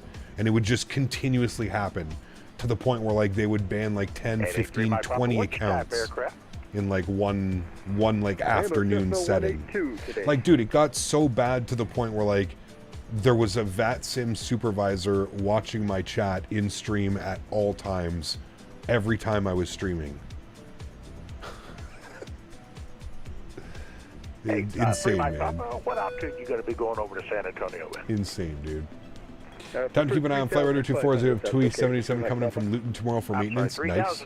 He's intelligent, but without any real direction. The best way to describe him. It was just, like I said, man. It blows my mind that somebody would put so much effort into and like not receiving anything. Other than like being in a Discord with maybe a couple other people and like laughing about like my reaction to like everything and stuff like that, but like it got so like it got to the point where I was just like conditioned. It didn't even faze me anymore, and I think that's remember also, when we had member prop ops flight in Discord? Pepperidge Farms remembers. Also, I'm not Ivan. I'm not Ivan. Maybe you are. Huge no floaties to you, man. Thank you very much. If anybody is Ivan, it's seat 2A, right, chat? I think we can all agree on that one. Yeah, I don't know, man. Maybe it's because I finally stopped giving a shit and it was just like, whatever, right? But like, for example, can I just shout this out right now? You know the .aircraft? You know .aircraft? You know that whole thing that you can put in VATSIM and it brings this up? This was literally like, Ivan is the reason that this exists within VATSIM, by the way. Like, I don't know if VATSIM will ever tell you that like this wasn't a thing, but like this is 100% brought on by like what Ivan was doing, man. 100%. I remember when I found out about this, it was so new, nobody knew about it, and then somebody was in chat one day and they were like, you know that you can put .aircraft and it pulls up like a menu where you can hide people and delete people. And I was like, wait, what? So anyways, yeah, if anybody's ever trolling you, chat, just put .aircraft in the VATSIM chat box and then this thing pops up. And it shows all the airplanes within, I think it's like 100 miles or something like that. Distance. No, that's him. That's how far he is away from us. Yeah, it shows everybody's info. Shows what model matching you're using. Hey, 3 Mike Papa, you gonna be able to find your way okay to 1-3? Yeah. Yeah, I'm having a little issue with my GPS regarding the map, but I'll find it. Insane, All right, looks dude. like you're on Bravo right Insane. now. Straight ahead on Bravo to the right. Wish you had footage of that. I mean, you can, insane. James. You can go back and watch the streams, dude. The streams are still up. Now, you're going to have to go back like 4 or 5 years. I mean, good luck finding the streams, but they're still there. People send them to me. Ask Davis, man, if Davis is in chat. Davis gets the, Davis clips all the crazy shit that I do and stuff that happens in chat. Is this the guy that would fly his plane into us and land with him appearing to take off into us? Correct. And he was always in a 747 or an A380 Maverick. Always. I remember, do you guys remember we tried to combat it? I went and removed every A380 CSL on my ex-pilot client. So for a while he was loading in, but we would just see his little like name tag, his little like whatever it was. He'd always like log in as like fuck you Captain Canada or like your mom or like fuck mom, and like he would always do the stupidest shit, dude. Oh man, oh man, oh man. It was me, Captain. I do not have so much esteem you at a woman's touch. Oh yes, exactly. Yes. It was so dumb that it was comedy. Well, absolutely. At the beginning, it was really pissing me off, but at the end, it just was like literally straight comedy. You know what I mean? Like straight comedy. We were just, you know, you can't help but just laugh and you're like, what the hell, man? Like, this is what you're doing with your time? This is November 200, I don't show a taxi this way is there. really what we're doing with our time. No, so I'd like to back check runway, please, for Gateway Alpha. I don't know, Blue Star. He was really smart, man. Like I said, dude, the guy was writing scripts. He was literally writing scripts. Looks like it's going to be a left turn at Alpha, taxi to parking. Back checking and left turn Alpha. Thank you. November 200. November 883 Mike Pop, holding short runway 13, ready for departure. 883 Mike Papa, left turn on course is approved, runway 13 clear for takeoff. Left turn on course approved, runway 13 cleared for takeoff. You're Mike Papa.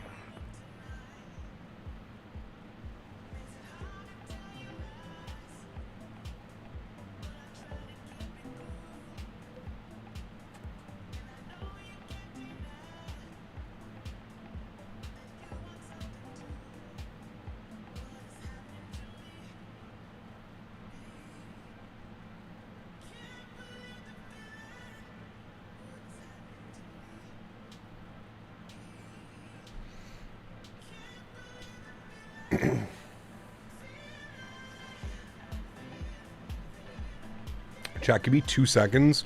I have an important email that I need to answer. Just give me 2 seconds. I'll be right back, okay?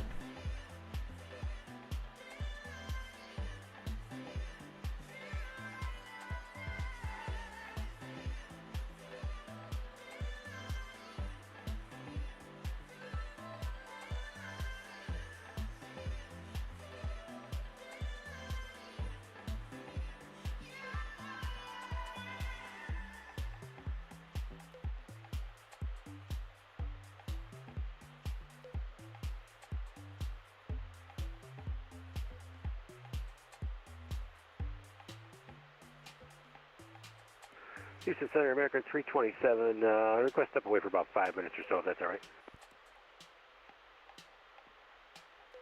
American 327, approved as requested, report back up. Roger that, report back next, American 327.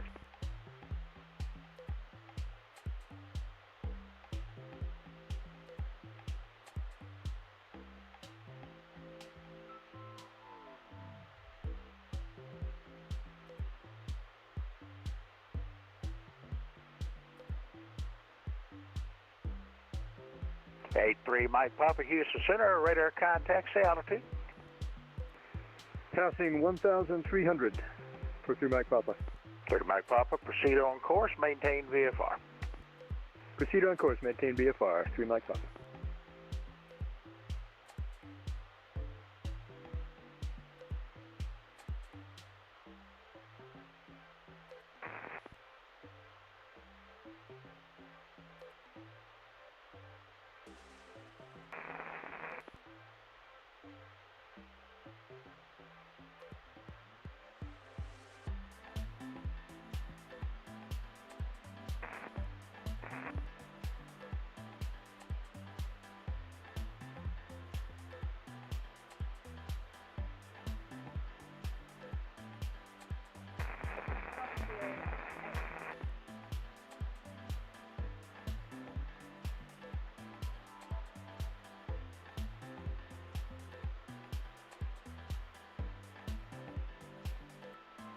United 2987, Fort Worth Center is offline. Radar service terminated. Change to advisory frequency approved. All right, thanks, guys. Appreciate it. I can save more money for flight school by not buying a PC. Of course, absolutely. Yeah. Yeah. Now, you know, you could also, the counter side is like having a home-based PC can really help you as well during your flight training, right? So, yeah. Did you ever tell us that news that you almost told us that one day but then decided not to? Well, it's not that I decided not to, dude. It's just, it's under an NDA. If I would have spoke about what was said, I probably would have been in trouble, and I probably would have lost the opportunity to work with the company, right? So you have to understand, man. It's not like I just decided not to tell you one day. It's just that there's literally was an NDA attached to it that I didn't see. So yeah. Cap, would you ever consider testing out the 777 V2 when it drops? No. How can I fix the GSX stuck on boarding request? Updating GSX or checking the profile? Maybe you've got an out-of-date GSX profile for the airport or something. A little bit better. Still real hard to understand. A little bit slower. Go ahead. Yeah, can you hear me? Thanks, AJ. Okay, it was an NDA from the Latin VFR to fly their new A360, correct? Yeah. I bet it's a partnership with Laminar Research to exclusively stream X-Plane 12. Correct, you win. Go ahead, yep, sir. You got it. Yeah, I was wondering if Alexander...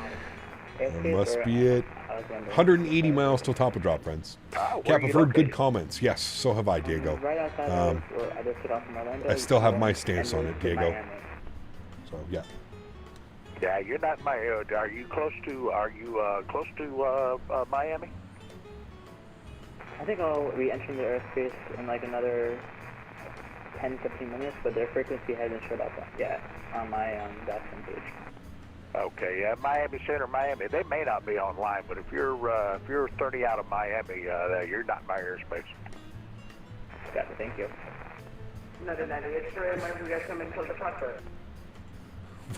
Why does everybody's microphone sound like they're like underwater right now? What is going on? Yeah. This guy sounds like you're talking out of a barrel. Okay, again. I love this controller, dude. It's unreadable. Say again a little bit slower.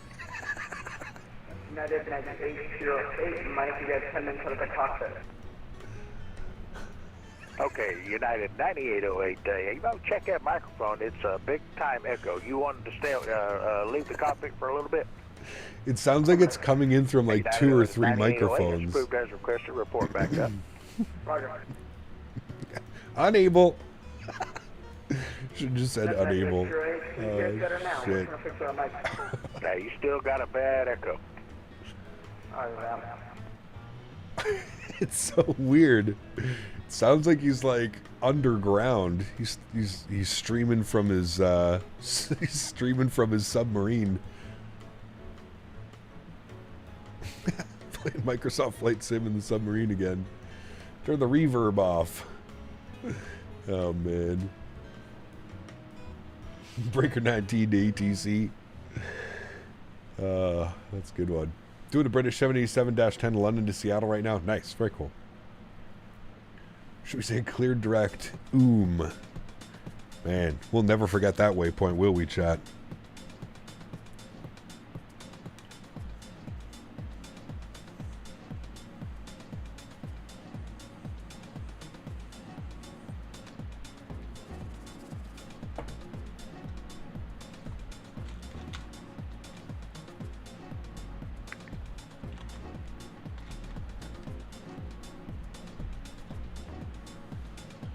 What's the thing you look forward to the most going to 2020 to 2024?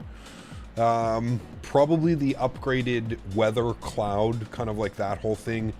Actually being able to see like building thunderstorms and like, you know, towering cumulus clouds and stuff like that. I think that's one of the big ones. Performance, moving from single core to multi-core support. And I think just like, pardon me, the overall growth of the community. I think now that we're on the second iteration of this simulator. I think that there's going to be more and more development opportunities. You're going to start to see more and more maybe groups get involved in making airplanes or making sceneries or utilities, and just as it matures and the SDK is here for longer, it's I think that it's Fort Worth Center is offline. Radar service is terminated. yeah, I think it's just exciting. I think it's incredibly, I think it's an incredible time to be like involved in the flight sim industry as a creator, content creator, an add-on creator, developer, and an end user, somebody that just, you know, loves flight sim and wants to use it to all its potential and stuff. I don't think we've seen something like this before, man. It's pretty insane. My CPU has 20 cores. Does that mean that Microsoft is only using one core?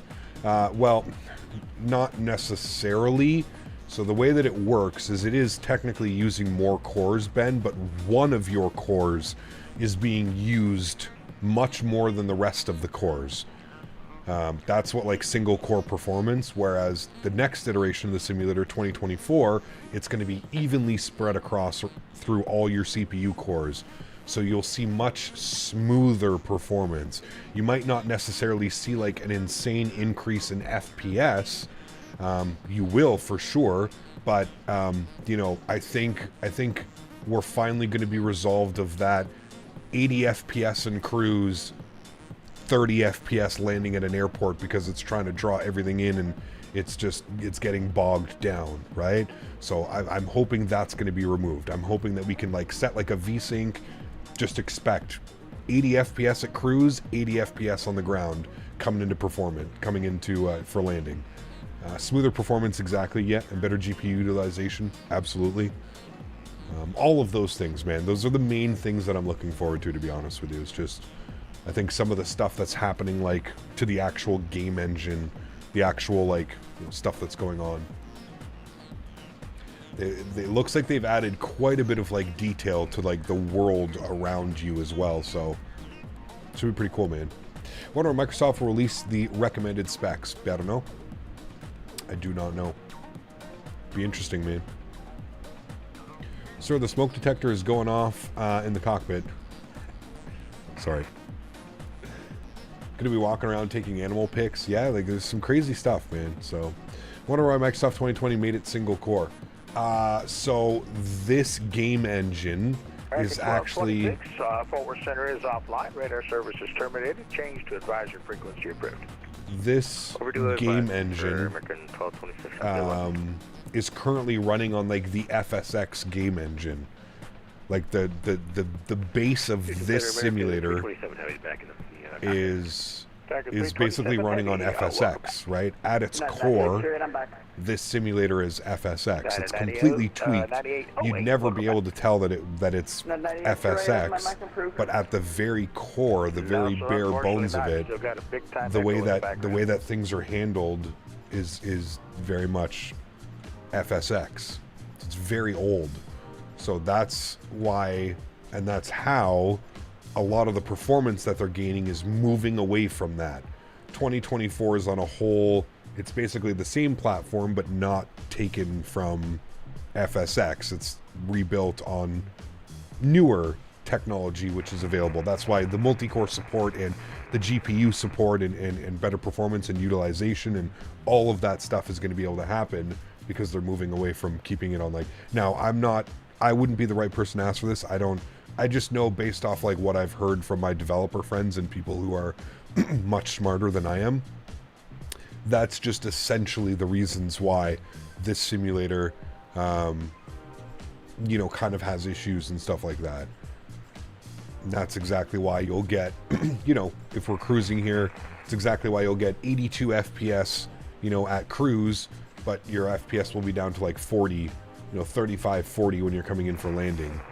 It's just because that everything gets, you know, kind of, it's exactly how it was. I don't think so, Captain Crystal. I think they've completely changed it around.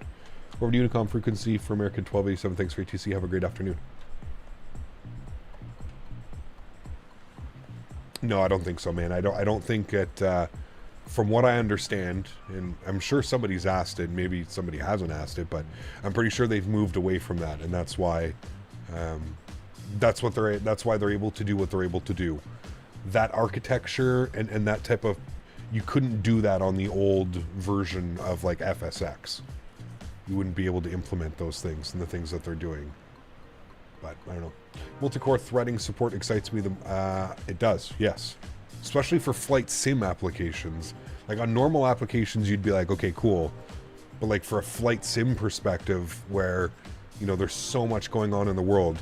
Like if you think about it, man, if you're coming in for approach, like think about some of the flights that we did when we were flying into like Tokyo and stuff like that. The simulator drawing in what, millions of buildings and polygons and crazy shit, you know what I mean? Like it's still insane. But I feel that flight sim is just going to feed of computer engineering, and it still blows my mind to this day. It's wild, man. You know, Austin, I say this all the time. I'll be flying in this simulator and like we'll come into like a cloud formation, or like we'll fly through some just unbelievable ortho, and you'll see like the whole city being drawn in, and like we'll fly over certain areas, and I sit there and I go like, holy shit, man. Like I don't think I've ever played a game, used a sim, whatever it may be, that after like 4 years I still sit there and I'm still like, man, look at that. Look at how cool that looks. You know what I mean? Like, holy shit, look at those clouds. Look at that weather in front of us. Like 4 years of this and I'm still going, whoa. You know what I mean? So that's why I'm kind of excited for 2024 as well, because I think it's just going to take that and amplify it. So a lot of spaghetti code to be cleaned up. Look at some of the default keybinds for 2020 compared to FSX, for example. Yeah, there's lots, but it's Microsoft, so yeah. What they said, what a ton of calculations will be done in the cloud, and that will eliminate the main thread saturation that we'll experience today on the sim. There you go. ACAP, can you do an EasyJet 320 ops from Bristol to Learn?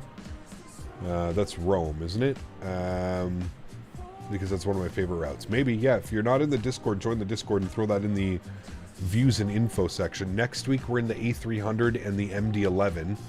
And then the next week, the following week, we're going to be back in the Airbus. And then the following week, we're going to be in the A3, the 7-3, I think.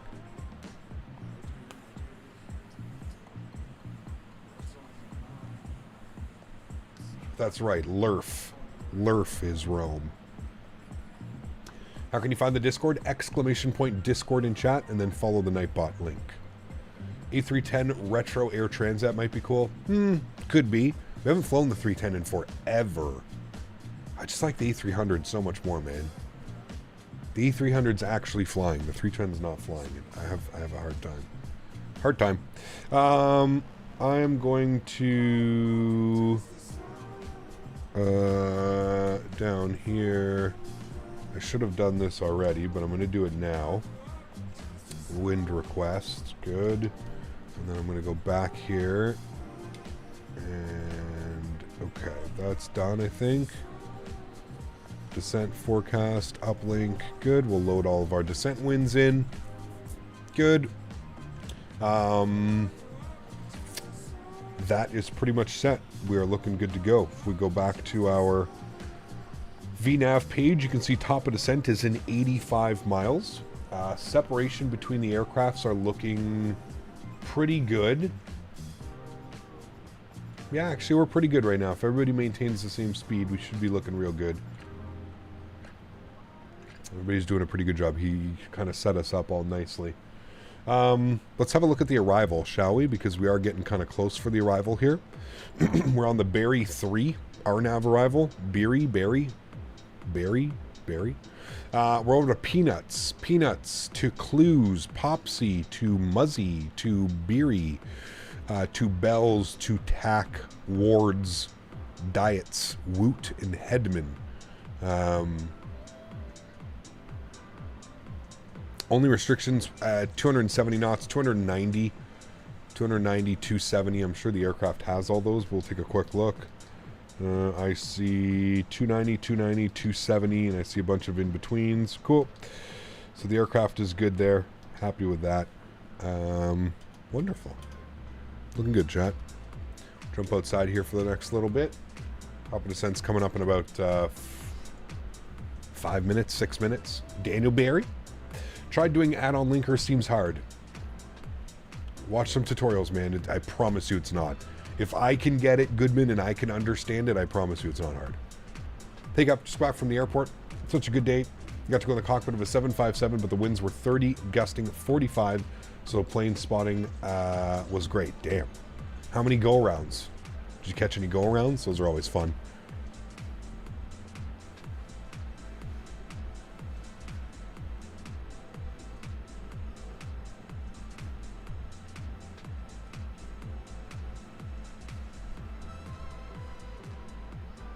You don't fly the 727 because of its old technology? Nope, Fernando. I don't fly the 727 because I already bought an aircraft from FSS in the Embraer E-Series, and it's still not complete.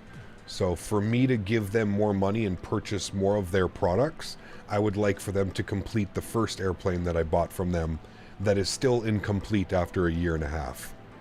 That's the only reason, man. Yep. It's just a little bit of like, you know, doing my part in showing that it's important to hold some companies accountable.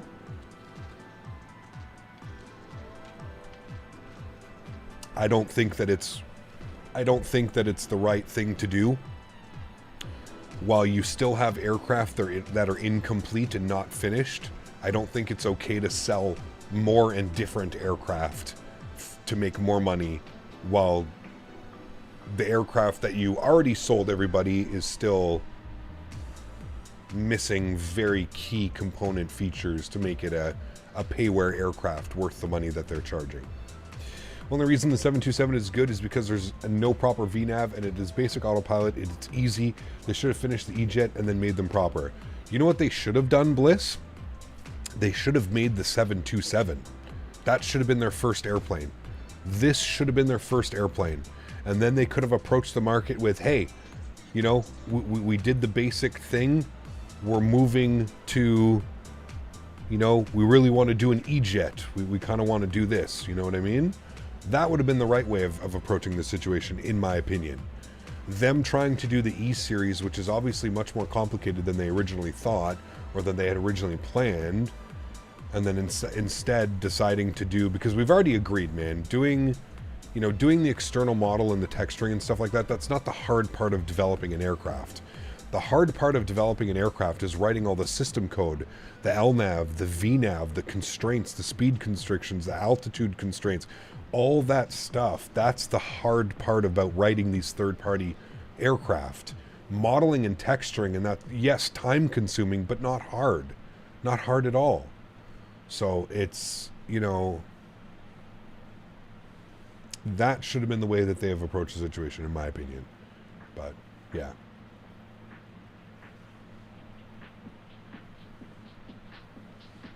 Correct, John. Yes.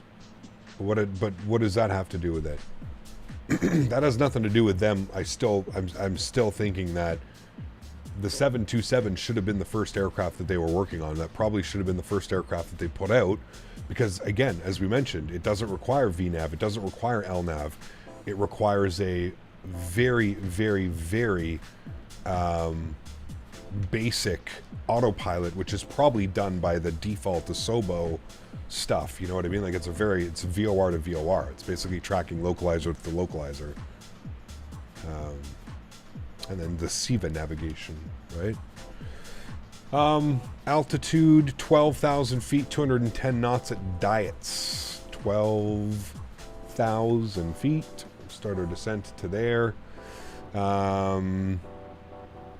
Seems awfully high. What do they have us coming in at? 6,000 at Bossy? Is everybody, who's in front of me? Are you guys, there's 3 airplanes in front of me. Everybody's doing speeds. Are we all in agreement that, are we all going out to Bossy or are we going out to Penny? I think if everybody goes 5,000 at Penny, so after Diets, descend 5,000 feet and then make your left turn and everybody go in at Penny, we should be good. Keep nice separation. I don't think there's any ATC. No, I don't think there's any ATC. They had no 727 to use at this point. Yeah, but they did the modeling of the 727. I understand what you're saying. They bought the external model in the cockpit and everything. They bought that from X-Crafts. I get that. I understand that. But that still doesn't, you know what I mean? Like, they still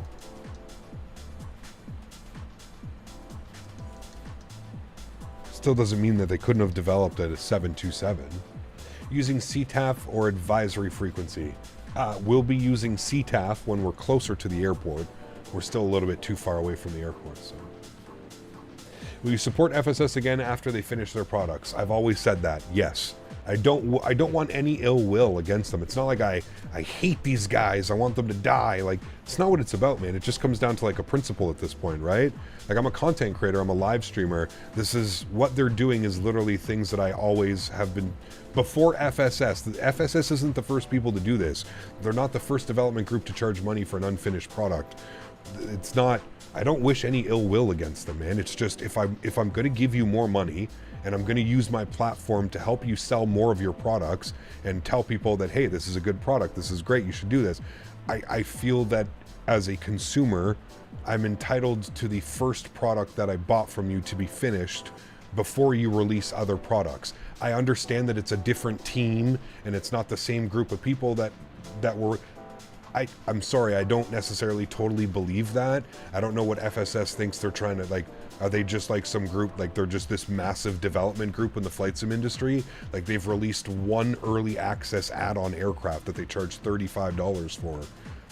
How many developers do you have working at your FSS studios? Like, I find that whole thing hard to believe as well. Maybe what they're saying is like the texturing and the modelers who worked on the E-Jets who don't need to do anything now because everything's done. It's basically just waiting for systems. Maybe those guys are working on the E-Jet or on the 727, but yeah, man, it's just simple. As soon as I get what I paid for in my E-Series jets, so when I get VNAV, when I get a custom autopilot, when I get a custom FMC, once those things are provided, I have no problem supporting them and buying the 727. But in its current state right now, I just feel that that's completely against everything that I go against as like a streamer, a content creator, again, a community member. I always tell people, first and foremost, before streaming, before being a content creator, flight sim is my passion. It's my hobby. I love it. I would be doing flight sim if I wasn't streaming or not. This is still something that I would be doing in my spare time, in my off time, whatever it is, right? So as a community member, I don't think that it's right for a company to be releasing early access products, never finishing those products, and then releasing other airplanes like it's nothing. And I find it kind of crazy that there's so many people that just don't care. There's so many people that are just willing to like, fuck it, I'll stream it, I'll fly it, I'm gonna support it. I understand that, yeah, man, it could very well be a great stream. It could be, very well a great aircraft. But I think it comes down to principle at this point. I can't be the only one that thinks it's nuts that an early access aircraft that was promised all of these features is basically sitting in a limbo state, and they're releasing other products, and everybody's happy, and everybody's happy, you know. Now, again, maybe people haven't purchased the Embraer series, so they don't care, right? They've never heard of FSS before the 727 came out. I'm sure there's people that are exactly like that as well, so I get that from that aspect. Maybe you don't care. Maybe you're like, fuck, I don't own the E-Jets. I didn't even know they did an E-Jet. You know what I mean? So I understand that aspect as well. Maybe you don't, and that's your right. You don't, you know. But I'm just saying, for me, as somebody who is, you know, bought into them and given them early access money to help fund the E-Jet series, I now feel like my money actually went to go fund the next project that they're doing in the 727, and my money was not used on the project that should have been done, because my project in the Embraer series still doesn't have an autopilot panel, still doesn't have a custom FMC, still doesn't have VNAV. It's been in development for 2 years. If you don't have it now, I don't think it's going to happen anytime soon. But I don't know, man. Like I said, dude, I can't blame anybody for doing it as well. Like, you know, for example, V1. I know V1, great dude. Him and I share the same logic when it comes to a lot of developers.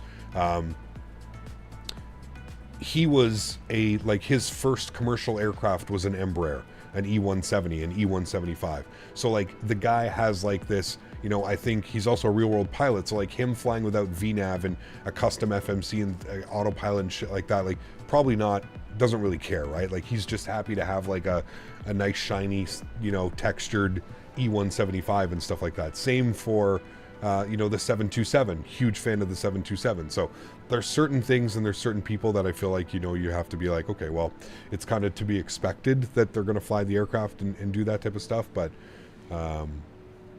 yeah, I also think it's important from my perspective to just like, once the first airplane gets finished, I have no problem. You know what I mean?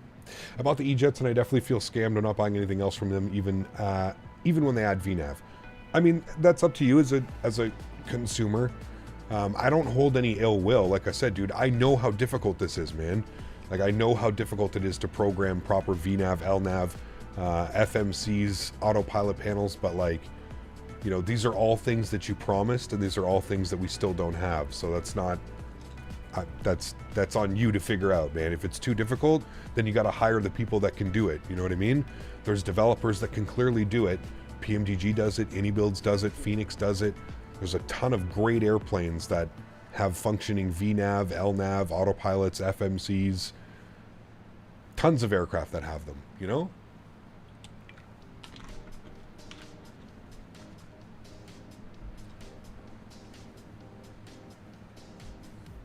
Other devs can create an entirely study level aircraft in 2 years. FSS even done an FMC in that time. Correct. Correct. Now it's also, I don't know if this is true or not, but apparently one of the lead like developer guys for FSS is also works at Aerosoft, and apparently they're working on the custom autopilot and like VNAV. It's going to share the same as the Aerosoft 330. I don't know if that's true or not. That's some insider information that I heard. Again, I don't know if that's true. That's just something that somebody was, you know, I've heard a couple people and some rumblings that he's also working with Aerosoft on the VNAV, and they're like doing a combined effort to get VNAV done properly and the logic there.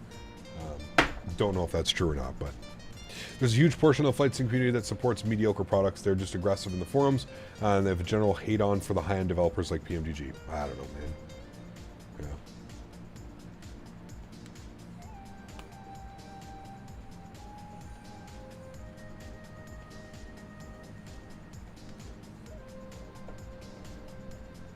Explain why there's no update and no sense of urgency. Well, yeah, it does explain a lot, to be honest with you. Yeah. Anyways, like I said, man, I don't want to keep talking about this dude because I know there's people in chat that just, they're tired of hearing it. Trust me, I'm tired of speaking about it as well, but you have to understand, like, I'm a full-time flight sim content creator. There's not a lot of full-time flight sim content creators, and usually when a good airplane comes to the market, everybody's flying it. I guess I've been one of the only people that hasn't flown the 727, so it's going to garner some attention, so you have to understand that as well. It's not like I'm openly wanting to talk about this every stream, every time I go live. It's just something that I feel that needs to be addressed because not everybody tunes into every stream. So there's people that genuinely want to know, like, hey man, why aren't you flying the 727? I get it, I understand it. I try and explain it as best as I can without, like, you know, starting a war and starting a riot in chat, so. At least we got a 330 paint kit 3 years ago. Dude. Isn't it insane that the paint kit came out, like, literally 2 years ago? It's just bananas, man. And now we just got, like, the first, like, preview video of the A330, and I think it was, like, very... what's the word, chat? What would you say if you watched the Aerosoft 330 preview video that they posted the other day? Lackluster? Uneventful?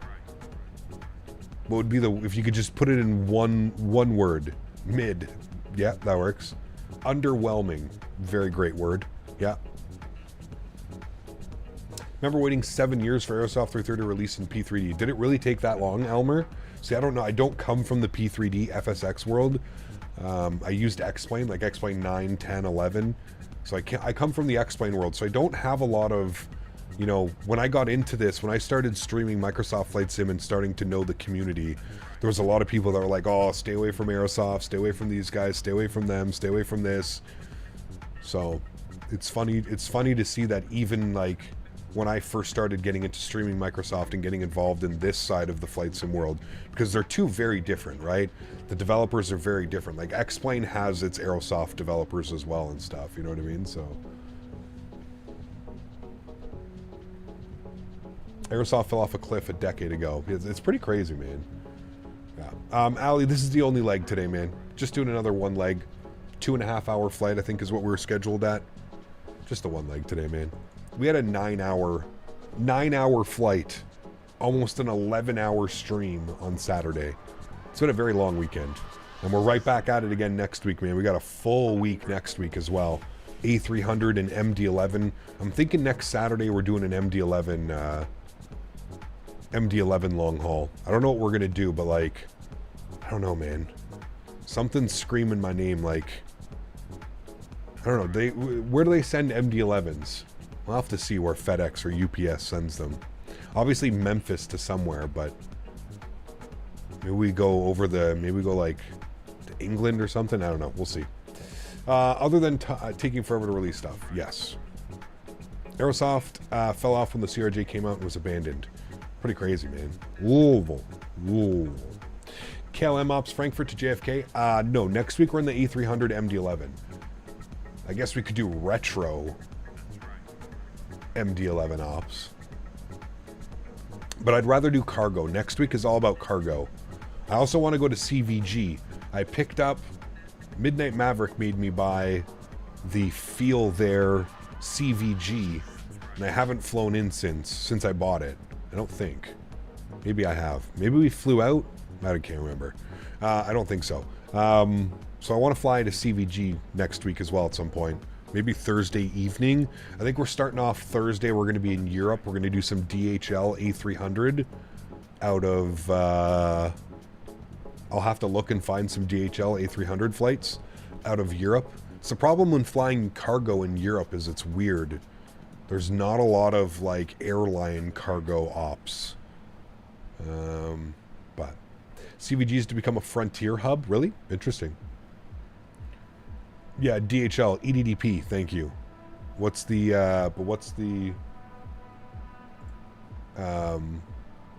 airport again? The name of the airport? 3001 on the altimeter. 3001. We're going to run through some checklists here, chat. 3001. Good. We'll set that now. Beautiful. All right, let's run through some checklists here quickly. Give me 2 seconds. Recall. Checked. Good. Notes. Good. Auto brake. We're going to go position number 3. Good. Landing data. VREF and minimums. Let's get VREF 138 plus 5. So 143 on the VREF, and our minimums today into 17 center will be 672 on the Barrow. 672.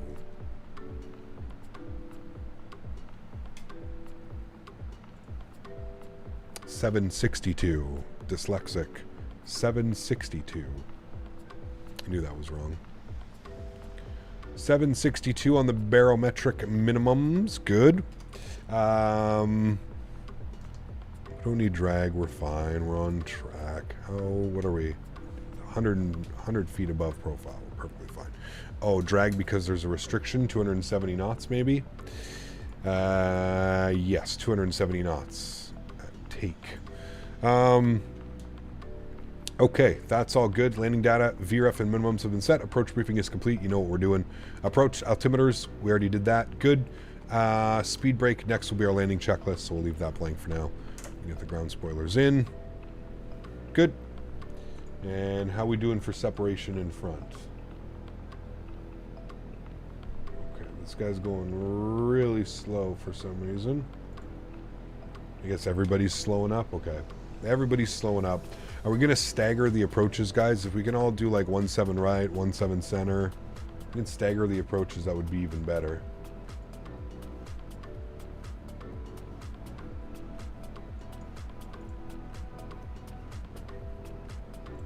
Try and keep separation. So I'd call that one tacky. That's what I thought too. I was like, take? That would be tacky. You're probably right. Tacky bells, tacky wards, diets. I watched that a 3:30 trailer. Oh boy, this is going to be a long-delayed mid-level plane when it does come out. Even those tires. I haven't seen polygons like that since Lara Croft and PlayStation. After dark on Thursday, more Hawk to a stream? How did you get there?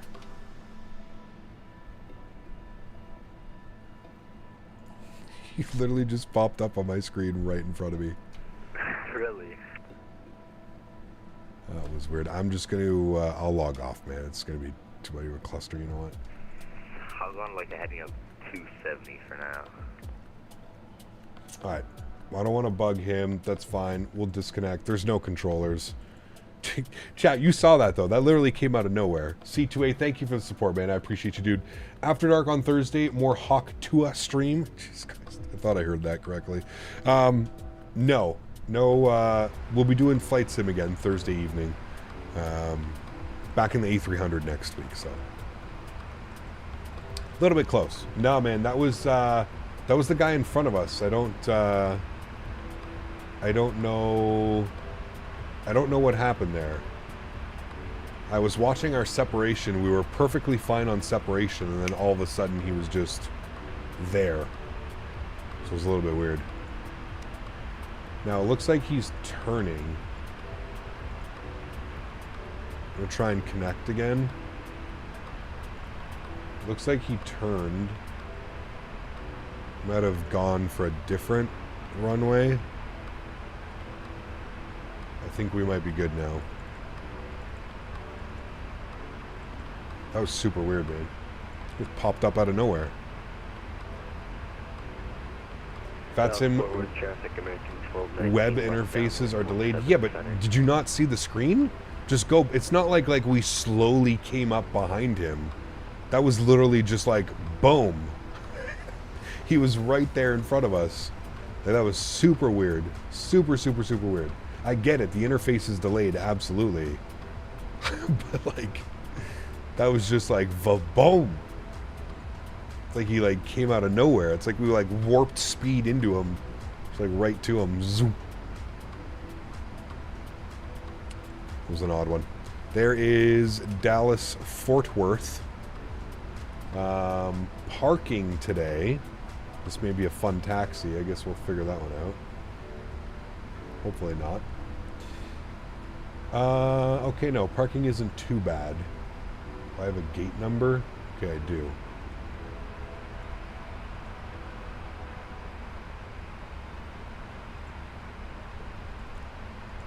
Alright, we're going to go flaps 5 degrees because we have the speed restriction. Is it 210? Yeah, 210, 12,000 feet at Diets.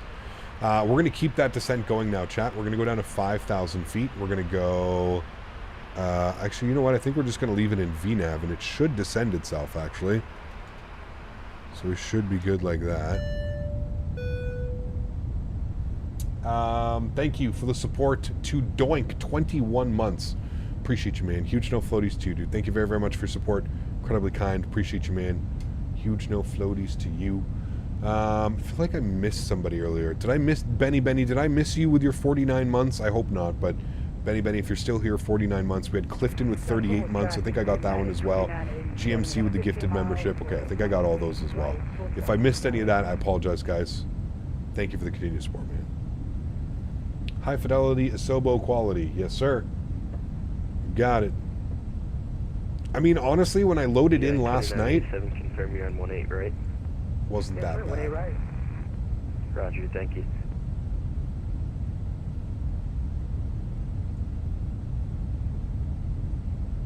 Alright, we've got the aircraft in front of us.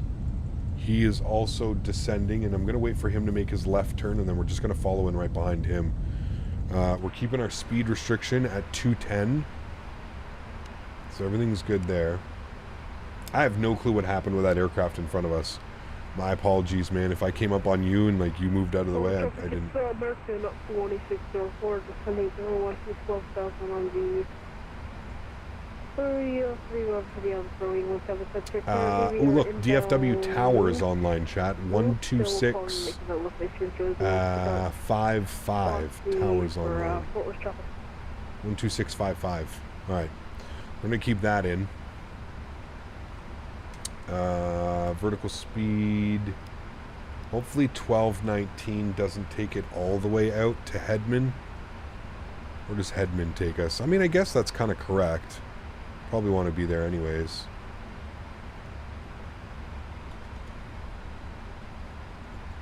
And turning on final will do that. Doink, thanks again, my man. Appreciate you, dude. Captain pulled up behind that plane like a cop pulling you over, dude.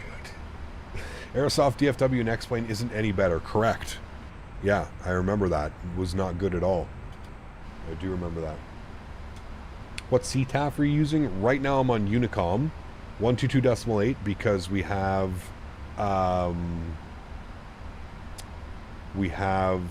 Tower online 12655. Why using vertical speed? Originally, I could probably go back into VNAV to be honest with you. Originally, I was going to get myself to descend a little bit quicker, but there's an aircraft in front of me. So I was going to vector myself in like this. We don't need to go all the way out to Hedman and then left turn in. So I was trying to do it a little bit beforehand. That's it, man.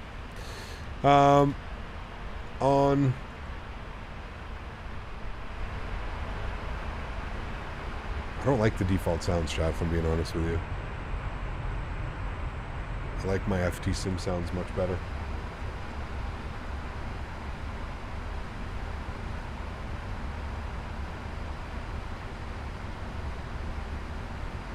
Yeah, absolutely, no, you're right. That's why I said it probably was fine to make sense to just fly the whole thing. That way everybody can fly it out to Hedman, and then everybody can just vector themselves. We go direct Hedman to Boise. We should be fine. Everybody should be able to do that. So you are correct. That's exactly why we're doing it. You got it. Everybody has a speed restriction. Everybody should be holding 210 knots. Good. That aircraft in front of me just turned, so it's perfect. We'll fly it out to Hedman, and then we'll make that left turn. And then we'll contact Tower. We have Tower on that. Very nice. Chat, if you haven't done so, please don't forget to smash down that thumbs up button. We're looking for 250 likes today. If you guys can get me to 250 likes, I will... Dan Barry will send you all a cookie. It's the best that I have today, chat. I'm sorry. Dan Barry sending out free cookies. It's so amazing that we have a good 777 in the sim. I agree. I'm not all too familiar. The only other 777 that I had in any other simulator was the Flight Factor V1. And I think that we can all agree that this is leaps and bounds above the Flight Factor V1. Not comparing these two with the V2, but yeah. What kind of cookies? Freshly baked macadamium? Yeah. Nut. White chocolate. Macadamium. Like Subway makes them. Best cookies around, dude. Best cookies around. We're going to want to go on a left turn of 267. We could just send ourselves direct, but I'm just going to use radar headings. Chocolate chip. Chocolate chip only. It's all you get. Chocolate chip. Okay, we're looking good. I'm going to make the turn now. Lots of separation between myself and the aircraft. And please, guys, if you're flying the approach and you're behind me, make sure you fly it out to Hedman and then go radar vectors. You can go direct Bossy if you want. That'll make your life a little bit easier. Go to legs, Bossy, insert, good. Put it back on VNAV, LNAV, sorry. And then we're supposed to be at 6,000 feet, I believe. 6,000 for Bossy. And descending to 2,300 to intercept. So we're going to take this down to like 3,000. That'll be fine. Perfect. There's really good separation between everybody here. Everybody's doing a good job. We're looking good. Here's everybody on the approach. So that was the aircraft in front of me. That's me. That's the aircraft behind me coming in. I'm going to keep my speed up as best as I can.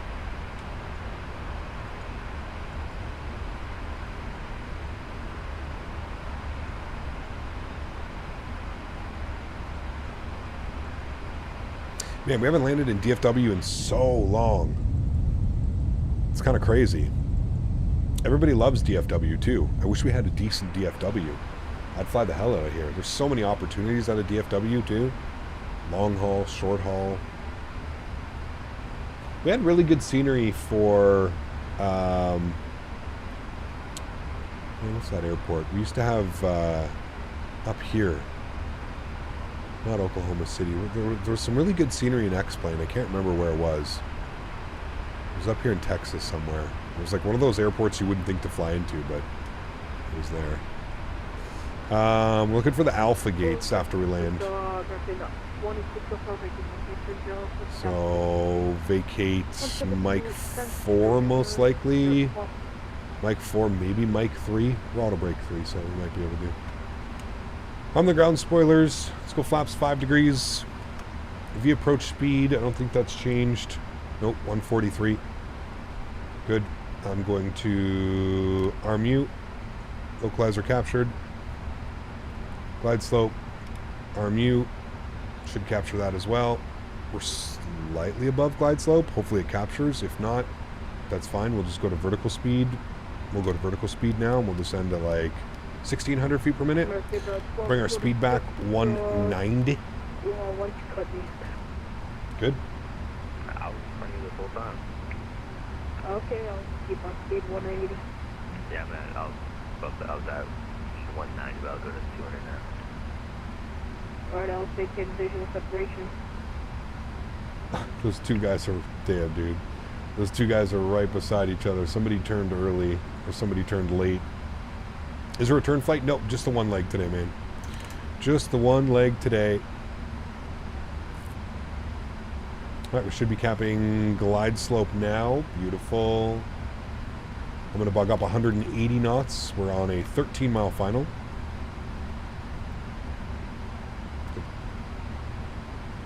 FS Dream Team DFW was okay in P3D. They seem to be concentrating on GSX and Microsoft these days.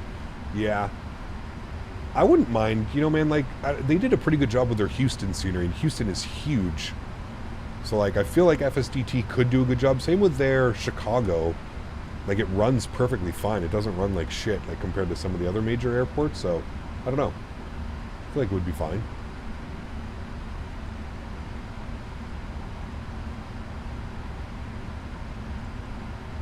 Alright, we'll wait till we hear 2,500, and then we'll drop the gear.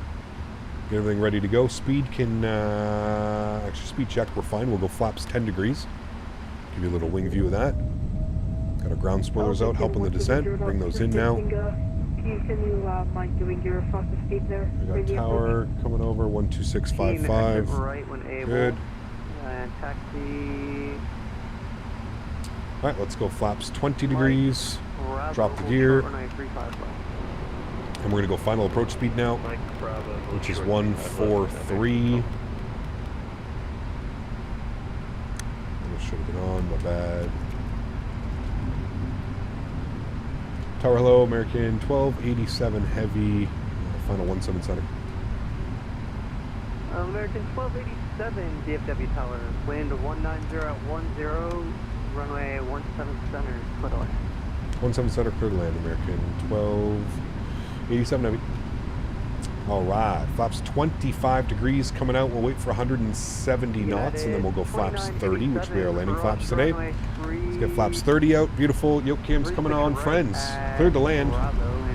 Enjoy the arrival. And we'll see you all down on the ground. We've got our charts open here. Good. Let's do it. My airplane.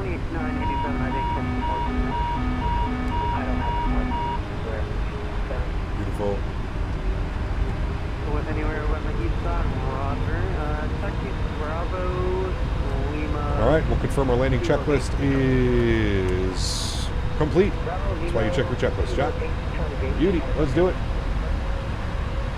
Ah, replay, thank you, chat. Best first officers in the sky, recording, thank you. Where would I be without you guys, man? Damn. You guys just saved the day. Proud of you guys, chat. I'm going to speak to the chief operating pilot. I'm going to put in a good word for you guys. I think some of you guys may get upgraded to captain here soon.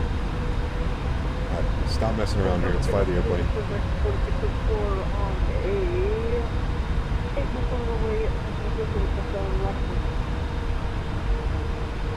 American 2604, D50 power, wind 19010, runway 17 land.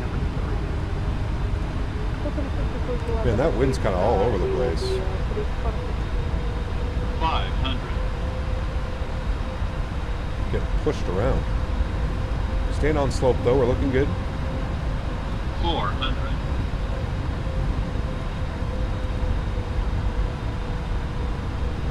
300. Plus 100. 200. Minimums. Continue. 100. 50. 40. 30. 20.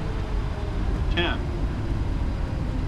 Little correction. Hold it, hold it, hold it, hold it. Nice. Reverser's out. Goes down gently. Maintain center line. Decelerating.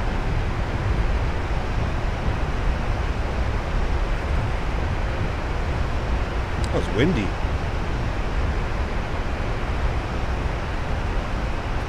$70 knots. Reverser stowed.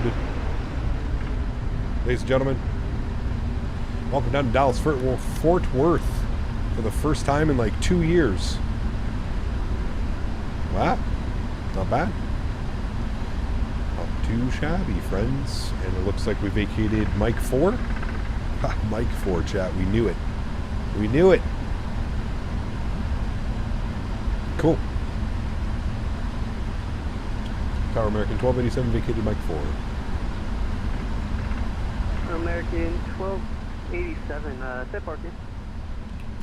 Looking for gate Alpha 24. American 1287, cross runway 17 right at Echo Lima, taxi to parking via Lima, Echo Juliet. Alright, we'll cross runway 17 right, Echo Lima will cross, we'll taxi to the gate via Lima, Echo Juliet for American 1287 Heavy. Okay, Echo Lima is right here, chat, in front of us. This is where we're crossing. Then we're making a right turn onto Lima, and then he wants us in at Echo Juliet, which is here. Alright, cool, let's do it. Let's clean up the ground spoilers, let's clean up the flaps. Guys, if you enjoyed that landing, don't forget to smash down the thumbs up. There was over 400 people watching that arrival. So I hope that we can at least hit 300 likes now. We crushed our goal of 250 likes. So if we can get 300 likes, I'll make sure to send out some fresh blueberry muffins. Better than cookies, chat. Blueberry muffins. Landing lights are coming off. We'll leave our strobes on here till we cross the runway. We are crossing the runway. I'm going to stop our flight time. 2 hours and 24 minutes on the flight time. I'm going to stop our recording as well, so we'll be able to watch the replay. Nice, that was a good one. Happy with that one. It was a little bit bumpy on final there. Struggling. There was a lot of down input and up input. The winds were kind of going like this all over the place. It was good though. I jumped to 20 likes when you said blueberry muffins. Nice. Chat, we'll get some blueberry muffins. Like at Echo Mike and, you know what's up, man. Good to see you, dude. Thank you. Appreciate it. Just started the descent. Nice, dude. Enjoy. Alright, we're making our right turn here onto Lima. And then he wants us in at Echo Juliet. I'm going to go GSX. And who was that calling Alpha. before that? What did I say my stand was? Alpha 24? Yeah, Alpha 24. And the tower of American 2604, making runway 17 center. American Airlines. American 2604, taxi to parking via Echo Mike, cross runway 17 right at Echo Mike, and then follow your company traffic. Right, strobe lights off, runway turn-offs off, taxi lights are on, logo lights off, wind lights off. Beautiful. Spool up the APU, good. Wonderful. Great stream, friends. Great flight. Had a lot of fun flying the 777 this week. Had some greasy landings, man. 180 off of our long haul from Tokyo to San Francisco. Had an absolute greaser into Miami yesterday with 70 foot per minute into Miami. And a beautiful arrival here with 132 foot per minute into Dallas Fort Worth, and we haven't been here in, my goodness, I don't even know, Chad. It's literally been years since we were at Dallas Fort Worth. So Echo Juliet is where we're going in. So this is Echo Kilo 6 Echo Juliet for us. So right up here we're going in, and our stand should actually be somewhere over here. I think it's the D gates. I'm just going off of the real flight, which is in the 777. Alpha 24 is where they went into. They actually went in right here, Echo Juliet, Alpha 24. So I'm just trying to, replicating what they were doing in the last flight that flew this ops in the 777.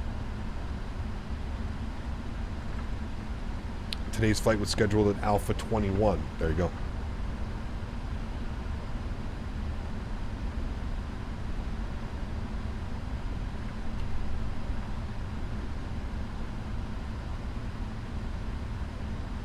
Currently doing the flight in this beauty, OMDB to ESSA. Nice. Here's a long one. Sorry, say again, please. United 9808, give me your best rate down. All right, Alpha 24 for us, so we're making a slight left, and then we're coming in. It would have been good if you gave us Kilo 6, but that's okay. Company United over there as well. Not company, sorry. I thought we're flying United again today. Taxi lights coming off. Block time's still going. We're at 2 hours and 40 minutes on the block time. We'll have a look at what the schedule gave us here in a sec, but I think we're doing perfectly fine for timing. I mean, at least they added the taxiways, right? I believe last time I flew here, like, these taxiways and none of this existed. So at least they've added these things. I'm pretty sure that was like one of the reasons why I didn't want to fly into here, because there was like no taxi lines. There was no nothing. Our gate's right over here, chat.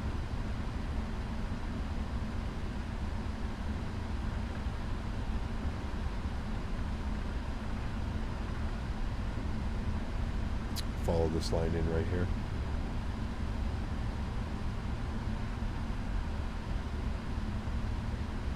Alpha 24. They even made like little labels of the parking gates.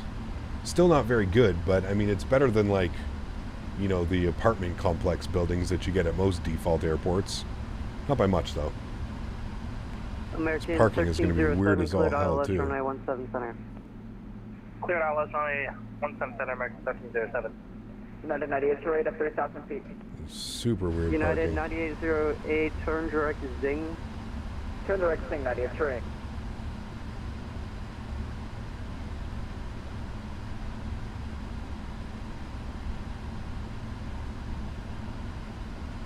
Been a while since you flew to MSP. Yeah, MSP can happen again soon as well. I love the MSP scenery, man. I think we flew out not that long ago. But yeah, you're right. MSP would be cool. Maybe this week coming up we could do that. Are you going to make me go past? Oh yeah, you're making me go way past all the lines. That's what I figured. None of these GSX profiles, like all the GSX profiles, they're acting like you're in like a 737 or an A320, so they get you to taxi way closer than you need to be.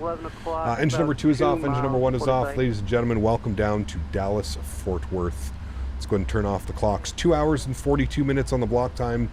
2 hours and 24 minutes on the flight time. Wonderful. Request deboarding. There you have it, my amigos. What a beautiful flight. How the hell are you already here? Jesus. Beautiful flight, guys. I thoroughly enjoyed that one. Feels good to fly back into Dallas Fort Worth after being absent for so long. That was definitely some fun. I really hope you guys did enjoy that one as well. One more time, if you haven't done so, friends, don't forget to smash down that thumbs up button. If you already did it, thank you for your support. Appreciate you guys, man. And thank you, everybody, for supporting. I hope you guys had a great weekend flying with me or watching the streams. A lot of people were flying with me this weekend. It was really cool, man. So it's good to see that many people out on VATSIM and flying with us. Not too many problems as far as like separation and stuff like that. Again, it does get a little bit difficult when you've got so many people you know, all flying together without any controls or anything like that. So we will look at the replay here in a second, friends. We'll see just how buttery greasy that one was. Let's go ahead and disconnect out of you. Quit. Thank you. And we'll jump inside the aircraft. We'll restart the Kutao script and we will get this bad boy ready to go. Let me come down here. PMDG setup, panel state load, final, execute. Good. Give that a second to run through that. And then we'll watch our replay. I will put the flaps all the way down full again. It's going to do the horn. Don't worry. Everything is fine. Upstairs, all of that is good. That is all good. Cool. Sweet. I'll turn on the lights. Make sure those are all on good. Make sure the flaps are all the way out. And then we shall watch the replay, my amigos. Don't need that one anymore either. We got that. The what script? What? Thank you for the awesome stream, Cap. Leonard, thank you, man. Appreciate you, dude. Glad you enjoyed it, dude. Thank you, thank you, thank you. Cool. Let's have a look at the replay, shall we? I think we're fully ready to go. Let's hit the replay button. Beautiful. Let's pause the replay. We can bring this in just a little bit more. We'll go like right about here. Should be good. We will trim and start here. Yes. Resume replay. Good. Let's watch the replay from here. Yeah, default sounds. I still think the VATSIM sounds are definitely better than the default sounds. Default sounds still need a lot of work. Maybe somebody will, yeah, they still, especially in the replay, they don't sound very nice, do they? Not very nice, my friends. Going to take this time now to thank my mods, my donators, my sponsors. Thank you all so much for being here. Without you guys here, none of this would be possible. So seriously, thank you all very much for the support. You guys are the absolute backbone of this channel, and it ain't possible without you guys, man. Thank you this weekend for all the love, all the support. Again, celebrating our 75, 76, and 77,000 subscriber specials. I truly do appreciate you guys, man. You guys are absolutely incredible. To everybody else that cannot donate with a monetary value, but donates with your time, your effort, being here in stream, smash down the thumbs up button, just being a subscriber to the channel and enjoying the content, man. I want to thank you guys just as much. You guys are absolutely incredible, man. I always say I have the best crew here on YouTube. We have so much fun, man. Ooh, Chad, another just greaser. We seem to be doing much better too. We're not the last couple landings. We haven't been floating it nearly as much. We've been like pretty consistent, just past the 1,000 footers. I'm aiming at the 1,000 footers, and we're getting it down about the 1,500 footers, slightly past the 1,500 footers. But I'm happy with that. We used to float the aircraft quite a bit. It's very easy to float this aircraft. It's got a ton of momentum as well. So cool, friends. Thanks for coming to hang out. Appreciate y'all, man. I hope you guys enjoy the replays. Give you a couple wing views and stuff like that. But very happy with that landing. Wheels start touching right at about the 1,500 footers, fully down, maintaining center line. You can see the wind kind of blowing us around over there. It's pretty damn wild. Cool, friends. Next time you see me, we will be in an A300. We haven't flown the A300 in a while, so I'm very much looking forward to this one. I will be in an A300, and we'll be flying some cargo. It's going to be a great stream. We're going to be back over in Europe doing some DHL ops. Very much excited. Friends, have yourselves a great Monday, a great start to the week. And I'll see you guys all on Thursday. Happy landings, my friends. See ya!